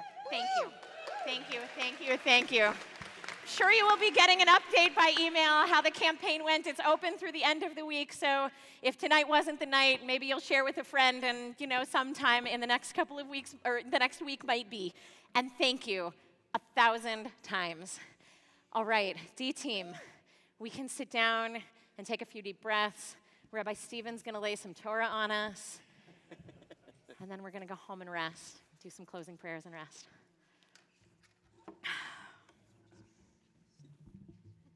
Wow. Just wow. A little reorganizing here. Hi, everyone. Oh, yeah, you're good. So in 2009, several videos circulated of a man dancing on a hill at a music festival, and some of you might be familiar with these videos. He starts off alone and slightly off rhythm as everyone watches him. His dance moves are idiosyncratic, to say the least. It's a lot of flailing limbs. But he doesn't seem to care that other people are pointing and laughing, or that people have taken out their phones to record him. As an observer, it's a bit more painful to watch. This man is embarrassing himself in front of all these people. Then suddenly, someone joins him. This guy's dance moves are also erratic and careening across the grass. They're wild. And then one more person, and then another. People begin running, literally running, to join in until the whole hillside is up and dancing. And given the smiles on everyone's faces, it seems like the same people that were pointing and laughing had wanted to dance all along. They had just been waiting for someone else to give them permission. The thing is, this video is not really about dancing, and what we call what he did dancing, honestly, I'm not sure, and I'm not sure that it matters, because what that man was actually doing, and what he encouraged everyone else on that hillside to do, was to be fully present and fully himself. What is it that holds us back from being present, from being ourselves? On Yom Kippur, we take away the crutches that help us be more palatable for social consumption. We wear simple clothing. We refrain from sex. We don't work. Now we put away our phones. We fast. This is not to say that clothes or sex or jobs or social media or food or alcohol are inherently bad. Judaism is not an ascetic tradition, and indulgence, when done thoughtfully, can be a way of celebrating that we're alive. But all of these things can be and are so often used to edit who we are, whether it's hiding our flaws, projecting status, or distracting us from how we really feel. Today is about stripping away these things to ask, who are we really when we are present in ourselves? Right now, you have nowhere else and no one else to be. Our tradition tells us that this kind of full-body, full-minded presence is more than just an awareness of where and who you are. It's the definition of joy. Rabbi Alan Liu once wrote that joy is any feeling fully felt, any experience we give our whole being to. It is showing up as our whole selves, a celebration of both the parts of ourselves we are proud of and the parts of ourselves we're still working on, our strengths and our rough edges. Joy is gratitude for being alive here and now, even if being alive isn't always easy. Joy is being you. Joy is being you and letting the concerns of what others think fade into the background noise. And I'm not just talking about the people who are pointing and laughing at you, because let's be honest, we think people are doing this a lot more often than they actually are. I'm talking about stilling the small voice that exists inside each of us, the one that tells you to be embarrassed or ashamed of what you would do if no one was watching. Now imagine if Beyonce or Georgia O'Keeffe or Harvey Milk had held back from sharing their full selves with others because they refused to be different. This world would be a much more impoverished place. And this isn't about not feeling anxious or afraid. I'm pretty sure Beyonce still gets butterflies in her stomach. In fact, she once actually shared that when she feels nervous, she knows that she's going to put on a good show. Now, these individuals teach us about the incredible possibility that comes from taking the risk of owning our joy, not despite, but alongside our fear. Rabbi Nachman of Breslov, a Hasidic master who by all accounts grappled with severe depression throughout his short life, once taught, mitzvah gedolah lihiot b'simcha. It is a great mitzvah, if not the greatest mitzvah, to live with joy.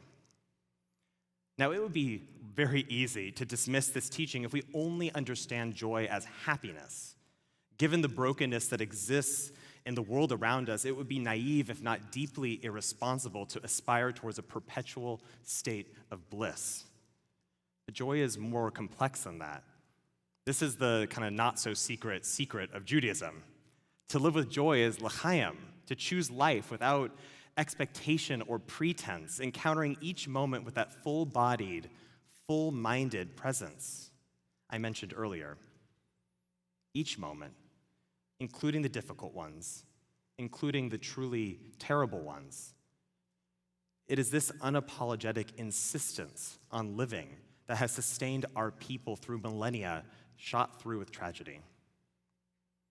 And our rituals, they invite us to practice this complicated kind of joy, even the hardest ones. Of the 613 mitzvot enumerated by our tradition, burying the dead is singled out as one of the most, if not the most, important. It is an act of incredible kindness for which there's no benefit, there's no personal gain. After the coffin is lowered into the ground and a handful of soil from Israel is sprinkled over the lid, every person present takes turns shoveling dirt into the open grave. There is no There's no sleight of hand here. There's no attempt to elide this experience, the heaviness of that shovel and the smell of raw earth and the sound of soil hitting the casket. This is what the rabbis call simcha shel mitzvah, the joy that comes from doing a mitzvah with an awareness of body and a fullness of mind that can only happen when we show up as our whole selves. Our messy and unrestrained heartbreak reminding us with a painful kind of gratitude that we are alive and we are here. When I sit down with families and friends after someone they love has died, our conversation rarely focuses on what the author David Brooks once called resume virtues, what he defines as the skills you bring to the marketplace. Awards and accomplishments, if they are mentioned, are usually saved for the obituary.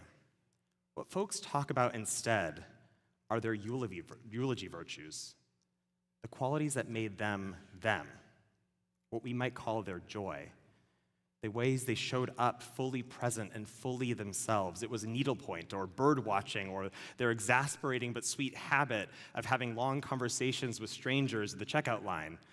It was the guarantee that they would always pick up the phone when you called them in a crisis, or their insistence that they had to be the last to say goodbye, to the point that they would stand in the middle of the driveway and wave at you until your car turned the corner at the end of their street. It was their tough love or their contagious laughter. It was the way they danced to the beat of their own drum. It was how they lived authentically, bucking trends or traditions. Our joy is what defines us, because joy is what happens when we are us. There's a story about Rabbi Zusha of Hanipol, a Hasidic luminary of the 18th century. Word travels among his disciples that he is on his deathbed, so they rush to his side to ensure that he is comforted in his final moments. They find him crying uncontrollably. One student asks, "Rabbi, why are you crying? In your life, you have been as wise as Moses and as kind as Abraham." Through his tears, Zusha responds, "When I die and I stand before the heavenly court, they won't ask me, 'Zusha, why weren't you as wise as Moses and kind as Abraham?' They will ask me, 'Zusha, why weren't you Zusha?'" Between Rosh Hashanah and Yom Kippur, we are tasked with the project of teshuvah, which is often, and I think very unhelpfully, translated as repentance, when really it means to return. Not to become something or someone else, but to come back to what makes you, you. It is the work of stripping away the things that inhibit us from being true to ourselves, the things that prevent Zusha from being Zusha, or me from being me, or you from being you. Grudges and regrets, expectations both socially prescribed and self-imposed, timelines of what you should accomplish and how you should achieve it and by when. To do teshuvah is to practice being fully present, fully you. The Talmud tells the story that one day Rabbi Eliezer was sitting with his students and said, "Do teshuvah one day before your death." Of course, the students responded, "It's impossible to know when we'll die." And this is literally the theme of our liturgy this season, right? We don't know how long we'll live or when we will die, by fire, by water, wealthy or poor, painfully or peacefully. To which Rabbi Eliezer said, "Exactly. So go do teshuvah now. The life we have is limited, so why spend it being anyone other than yourself?" Several years ago, I had the privilege of meeting Edie Windsor. She was a remarkable woman who spent her life fighting for LGBTQ civil rights, and I was very lucky to know her as a congregant.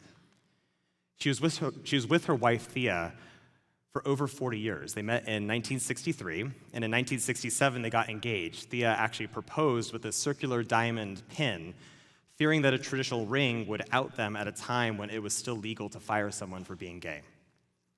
Edie and Thea maintained their relationship both through the expected challenges of growing old with someone and through the unexpected obstacles of legalized discrimination and Thea's progressive multiple sclerosis. After Thea died, Edie was denied spousal inheritance rights, and she took their case all the way to the Supreme Court and won. And United States versus Windsor was a pivotal case in securing marriage equality in this country. So at the party that followed the Supreme Court's decision, I went up to Edie to offer my congratulations. I felt very, very lucky to be there. So I tentatively walk up to her and I ask, how did she do it? Maintain a 40-plus year relationship, weather hardship and heartbreak, take on the government of the United States and win. So now I need to paint a picture of Edie Windsor for all of you right now. She was proudly Jewish and unapologetically a New Yorker. She loved a well-tailored pantsuit. Her blonde hair always fell in these impeccable waves on either side of her face, and she was tiny. I think the top of her head probably came up to my chest. So Edie gets this glimmer in her eye, and she leans in close to me and she says 2 things. 1, keep it hot.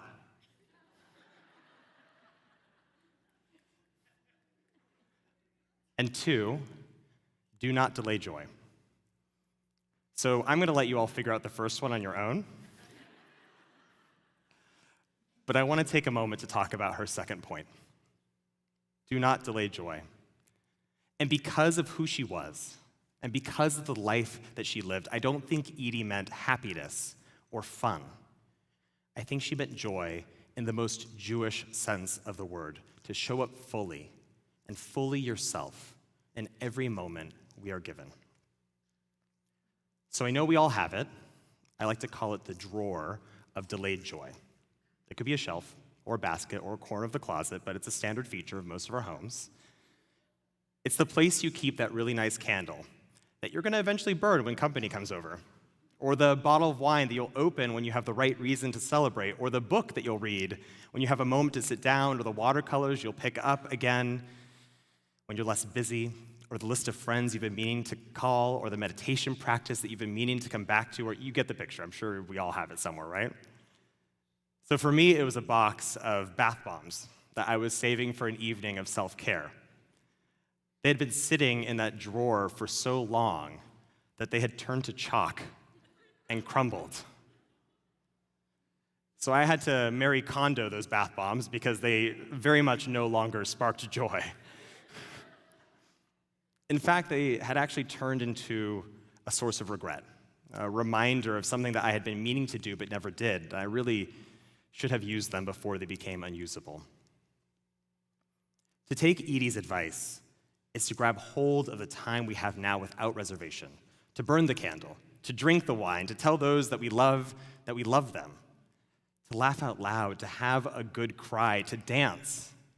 To not delay joy is to get rid of all the stuff that is holding us back from living our lives unapologetically and authentically. And speaking of Marie Kondo, she recently admitted that with several young children running around the house, she'd kind of given up on keeping it tidy. I know some of us are probably feeling very vindicated by that confession, myself included, right? See the aforementioned bath bombs. But I actually think that her letting the house get a bit cluttered to spend more time with her kids speaks to the message that Marie was always sharing. That because our time and our energy are limited, because we don't know what tomorrow will bring or if tomorrow will even happen, we need to be willing to let go of the stuff that doesn't spark joy so that we have more space for the things and the people that do. And here's the thing about that term. What we translate as spark joy, tokimeku in Japanese, is better understood as the sudden awareness of your heart beating in your chest. It could be because we're falling in love. It could be because we're excited. But it could also be the pang of nostalgia for a time long gone by, or because we're remembering someone that we lost. The Marie Kondo method is about bringing awareness and intention to each moment, whether it's folding your clothes or playing with your children. It's about joy, full-throated, fully felt. The lesson here is that joy doesn't just happen. It takes our attention and our presence. Rabbi Jonathan Sacks, who served as the chief rabbi of the British Commonwealth, once wrote that joy is the grateful acceptance and celebration of today, this day, whether difficult or delightful, and let's be honest, most of our days are a bit of both. That's life. As the psalm goes, Ze hayom asa Adonai nagila v'nismecha vo. This, This is the day that God has given us. Let us celebrate it. Let us lean in.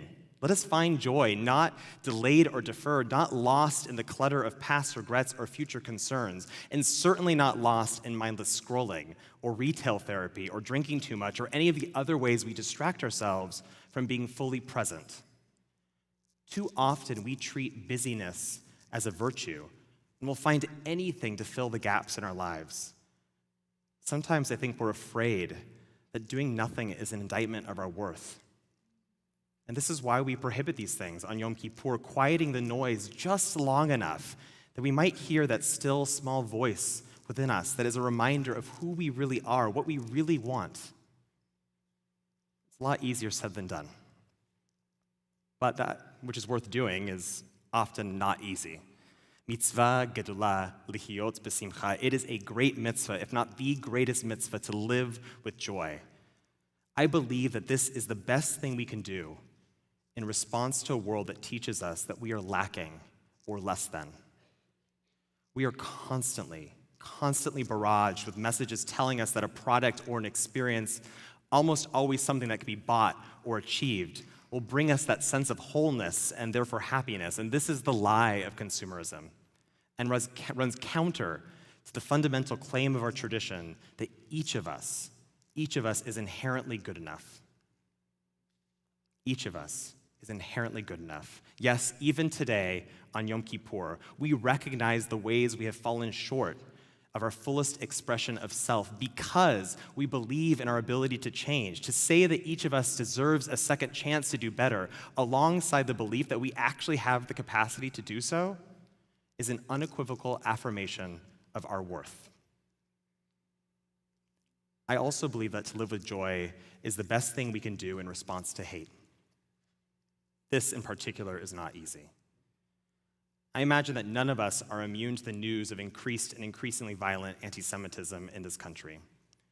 And although we live at the safest moment in the history of our people, the past teaches us that we should never get too comfortable or too complacent with this fact.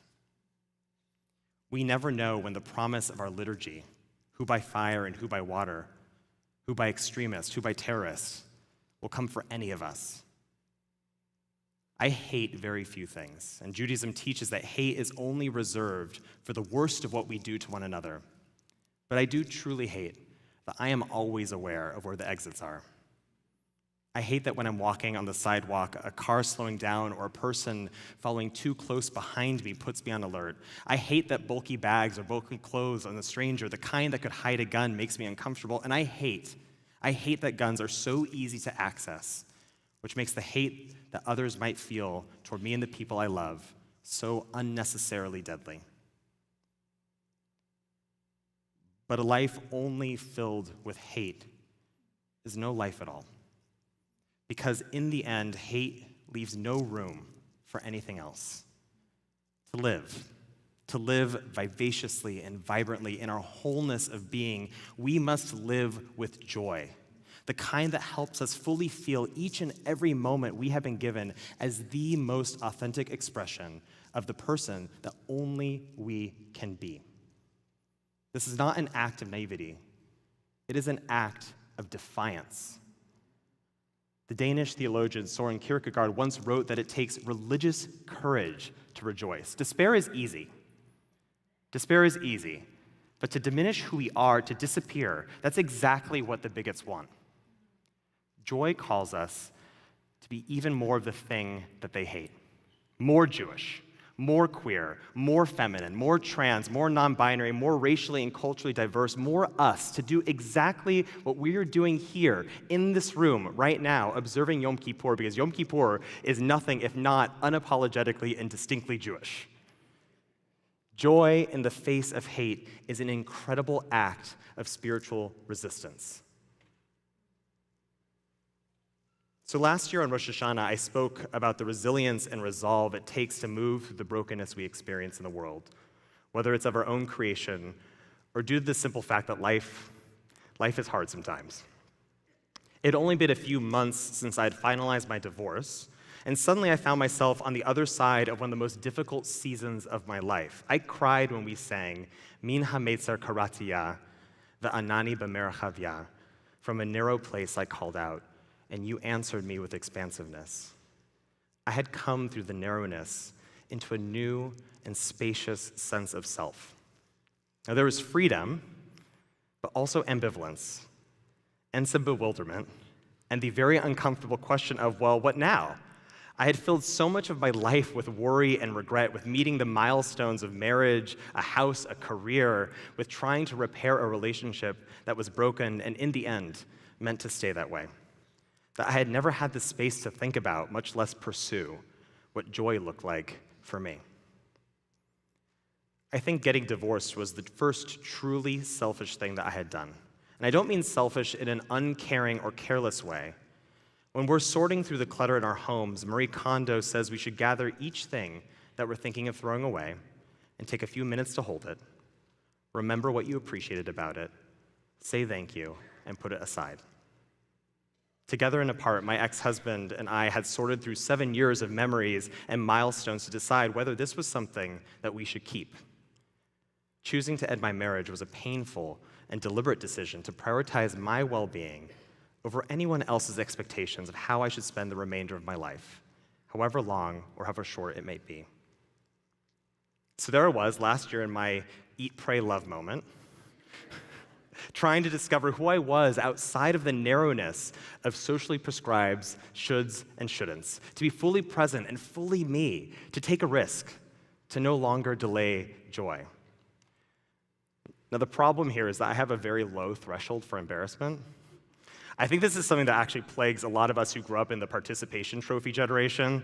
Look, it's not bad to celebrate everyone's contribution to the team, but hidden underneath was a subtle message that the worst thing you could do is to do something not deserving of a passing grade or a gold star. I've never been one to attempt something, especially in public, that wasn't practiced or prepared, or do something that might make me look goofy or cause people to make fun of me, even if it's something that I really want to do. Every time Rabbi Lizzie asks us to get up and dance, I am so grateful that I can pretend to be really preoccupied with my prayer book. But I want to be the person who dances with abandon. But what can I say? It's hard. It's hard, and I have probably missed out on a lot of joy worrying about what others might think. So about a month ago, I found myself at a music festival with my boyfriend. We had arrived early to see Aluna, a top 10 artist of his, and because it was far away, and because it was still rush hour, the festival grounds were fairly empty. There were probably like a couple hundred people hanging around the stage, which in that kind of space, if you've ever been to a music festival, is like not a lot of people. And the set was great. It was very, very dance forward. But folks were mostly tapping their toes, nodding their heads. No one was really moving. Of course, my boyfriend grabs me by my hands and takes me to the very front of the crowd, where people have probably left like a 20-foot gap between like them and the stage. Like, he wasn't going to miss this moment. He starts to dance, and he starts to make me dance with him. And I actually love to dance, I really do. As embarrassing as I could feel sometimes, like I do really love to dance, but usually like in the anonymity of the crowd. But here we were in that 20-foot gap, very much alone.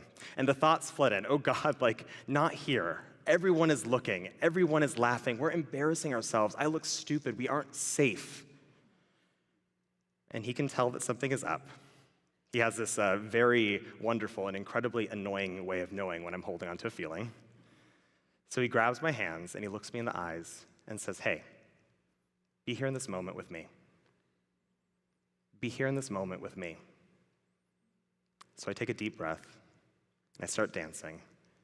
And it's so hard to push down all of those fears, but step by step, it becomes a little easier, my body becomes a little looser, and my heart becomes a little freer, and suddenly in the space that had only been occupied by worry and concern, joy, unapologetic and undelayed, also emerges.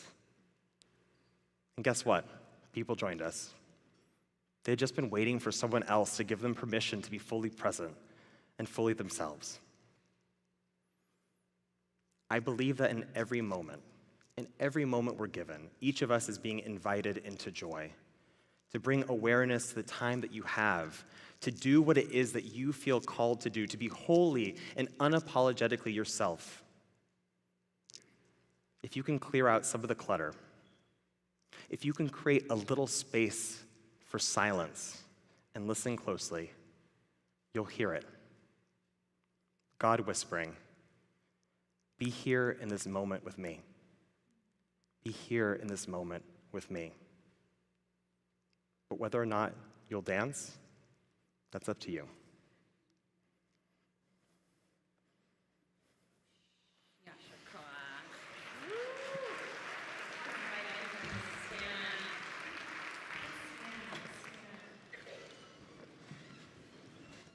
Good way to close out a sermon about not being afraid.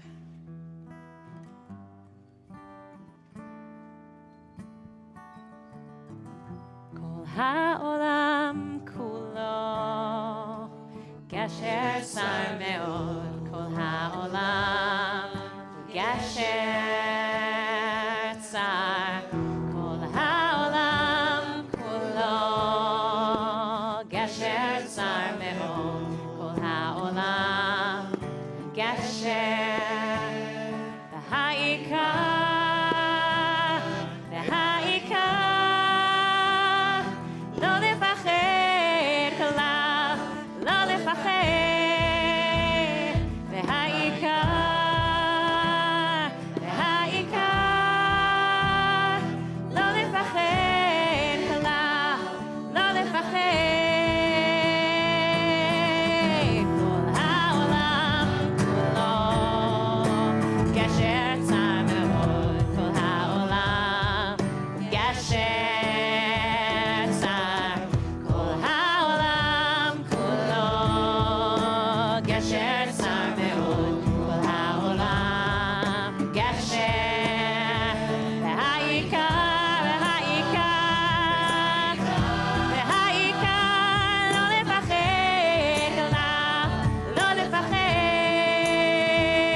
As I walk along this very narrow bridge, I will not fear, knowing you are here.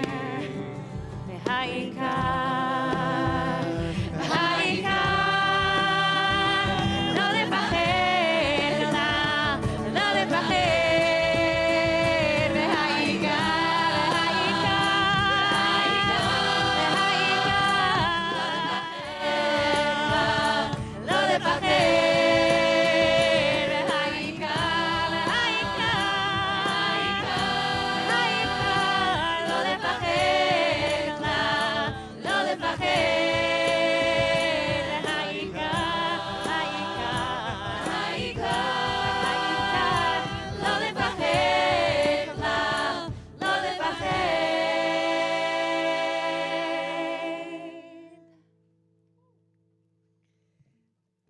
Amen, amen.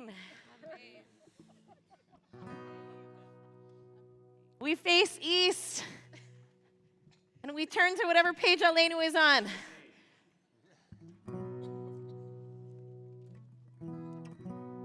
Aleinu לשבח לאדון הכל, לתת גדולה ליוצר בראשית, שלא עשנו כגויי הארצות, ולא שמנו כמשפחות האדמה, שלא שם חלקנו כהם, וגורר עלינו ככל המונם, ואנחנו קוראים ומשתחווים ומודים לפני מלך מלכי המלכים הקדוש ברוך הוא.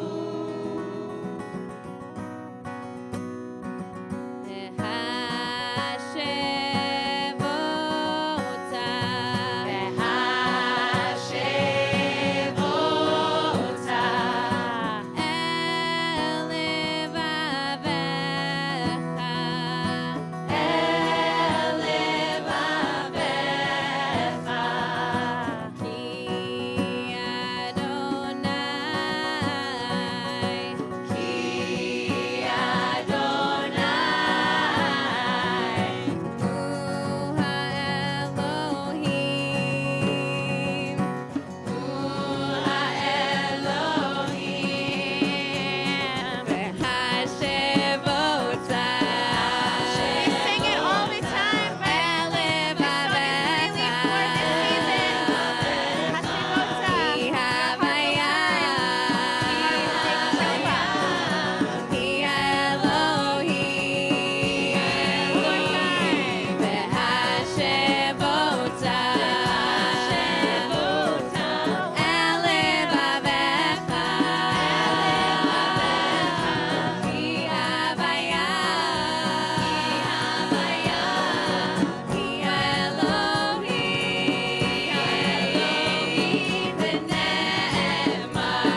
tonight and all of tomorrow, and therefore a little bit closer to everyone who has left this world, whose presence during this time might feel a little bit closer. It's why tomorrow we will do the Yizkor service around 2, give or take, honoring those souls who we're always connected to and remembering, but we will dedicate focused time tomorrow with memories and music and pictures and tributes, remembering their gifts and their quirks and their joy and their love.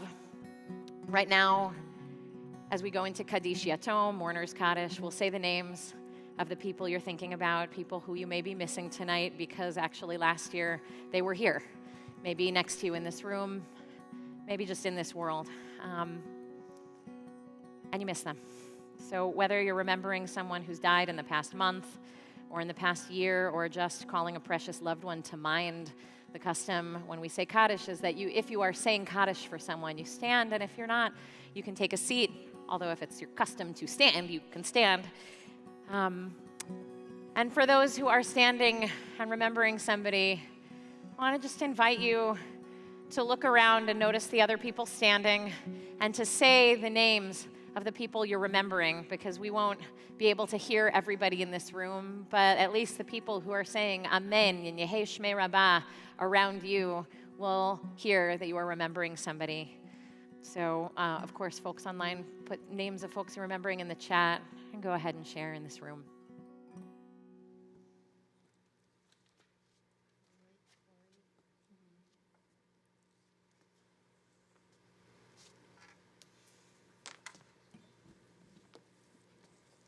All of their memories be blessings.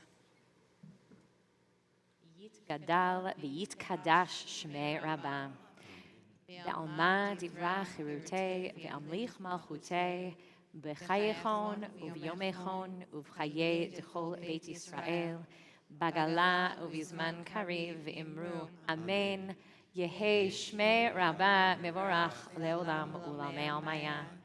Yitbarach v'yishtabach v'yitpa'ar v'yitromam v'yitnaseh v'yithadar v'yitaleh v'yithalal shmei d'kudsha v'richu le'ela le'ela min kol berchata v'shirata tushbechata v'nechamata damiran v'alma v'imru Yehei Shlama Rabbah min Shemaya v'chayim aleinu v'al kol Yisrael v'imru O say shalom b'mromav, hu ya'aseh shalom, aleinu ve'al kol Yisrael, ve'al kol yoshvei tevel, v'imru.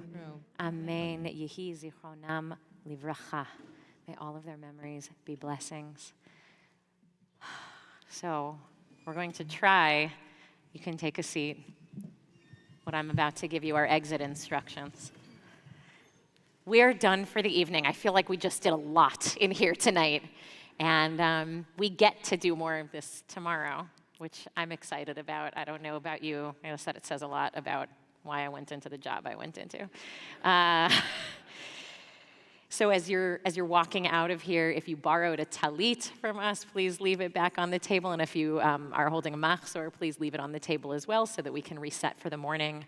Our kids service will be in here at 9:15 in the morning. Main services start in here at 10:30, with Yizkor being around 2. I want to invite you to spend the whole day with us. Like if you're taking off the day, I invite you to bring a journal and a book and be here and really absorb a space that's going to be devoted to this kind of introspection. I actually always find it very jarring to go out into the world where nobody knows it's Yom Kippur on Yom Kippur.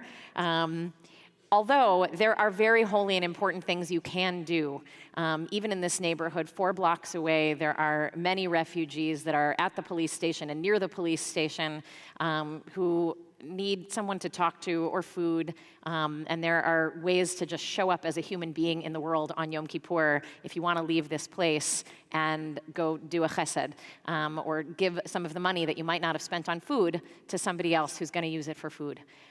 There's also a park nearby that if you want to just go walking and put your feet in the grass or go hang on monkey bars, as a way to just switch it up while kind of being in the Yom Kippur space here with us all day and coming back for Ne'ilah at 6:15. I just want to put it out there. In the afternoon, after Yizkor is over, there are going to be 2 rounds of classes.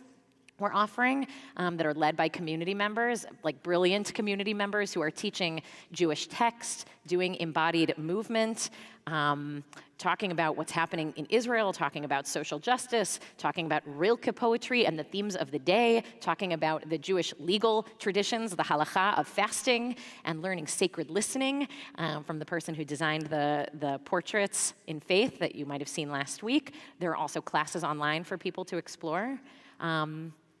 And I really hope that we can all celebrate on this bima here at 6:15 tomorrow night. The Ark will be open for that entire service, and we'll close out here at about 7:30. I think that there are still a few seats left for breakfast if you want to join us, talk to somebody at the info desk.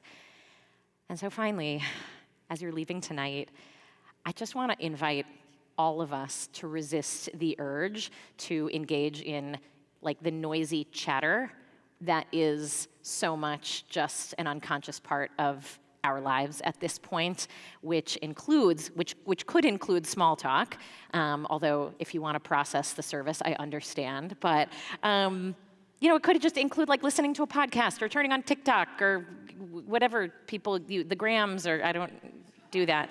But whatever is your mindless distraction of choice, to actually not engage in that tonight or tomorrow morning when you wake up in the morning, and to just live mindfully, to live a lot more mindfully for the day and see what you notice about yourself.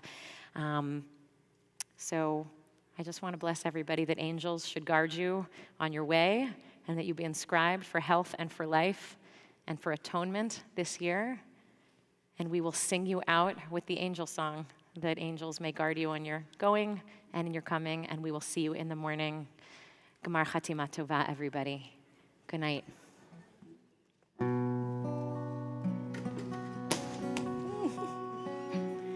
B'Shem Hashem Elohei Yisrael Miyamini Michael U'mismoli Gabriel U'milfanai Uriel U'mechachorai Raphael Ve'al Roshi Shechinata Elalai B'Shem Hashem Elohei Yisrael Miyamini Michael U'mismoli Gabriel U'milfanai Uriel U'mechachorai Raphael Ve'al Roshi Shechinat El Yailai Yailai Yailai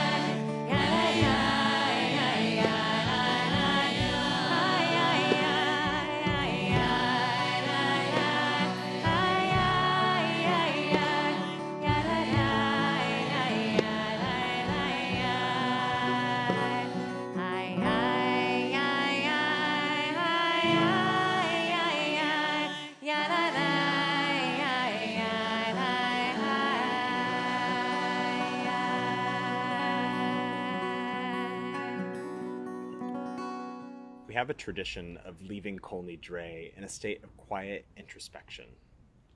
This is a moment to take some time for rest. So much of what we do on this day and over the course of the year is to drive ourselves to be better, to lay down our pain and our disappointment, to make amends and grant forgiveness, to create space for joy, for the people we are and the people we hope to become, but not right now. And the thing is that the rest that happens between Kol Nidre and services tomorrow, it's important. This is why Yom Kippur is an entire day. The rabbis tell us that the Torah is composed of both black fire and white fire. The black fire is the letters, and the white fire is the space in between them. And it's actually in the white fire that we find room for interpretation and storytelling, these rich parts of our tradition. And so this time tonight is just as important. It is the white fire, the space in between the letters, for you to take some time for rest, for recharging and reorientation. And we'll come back together tomorrow.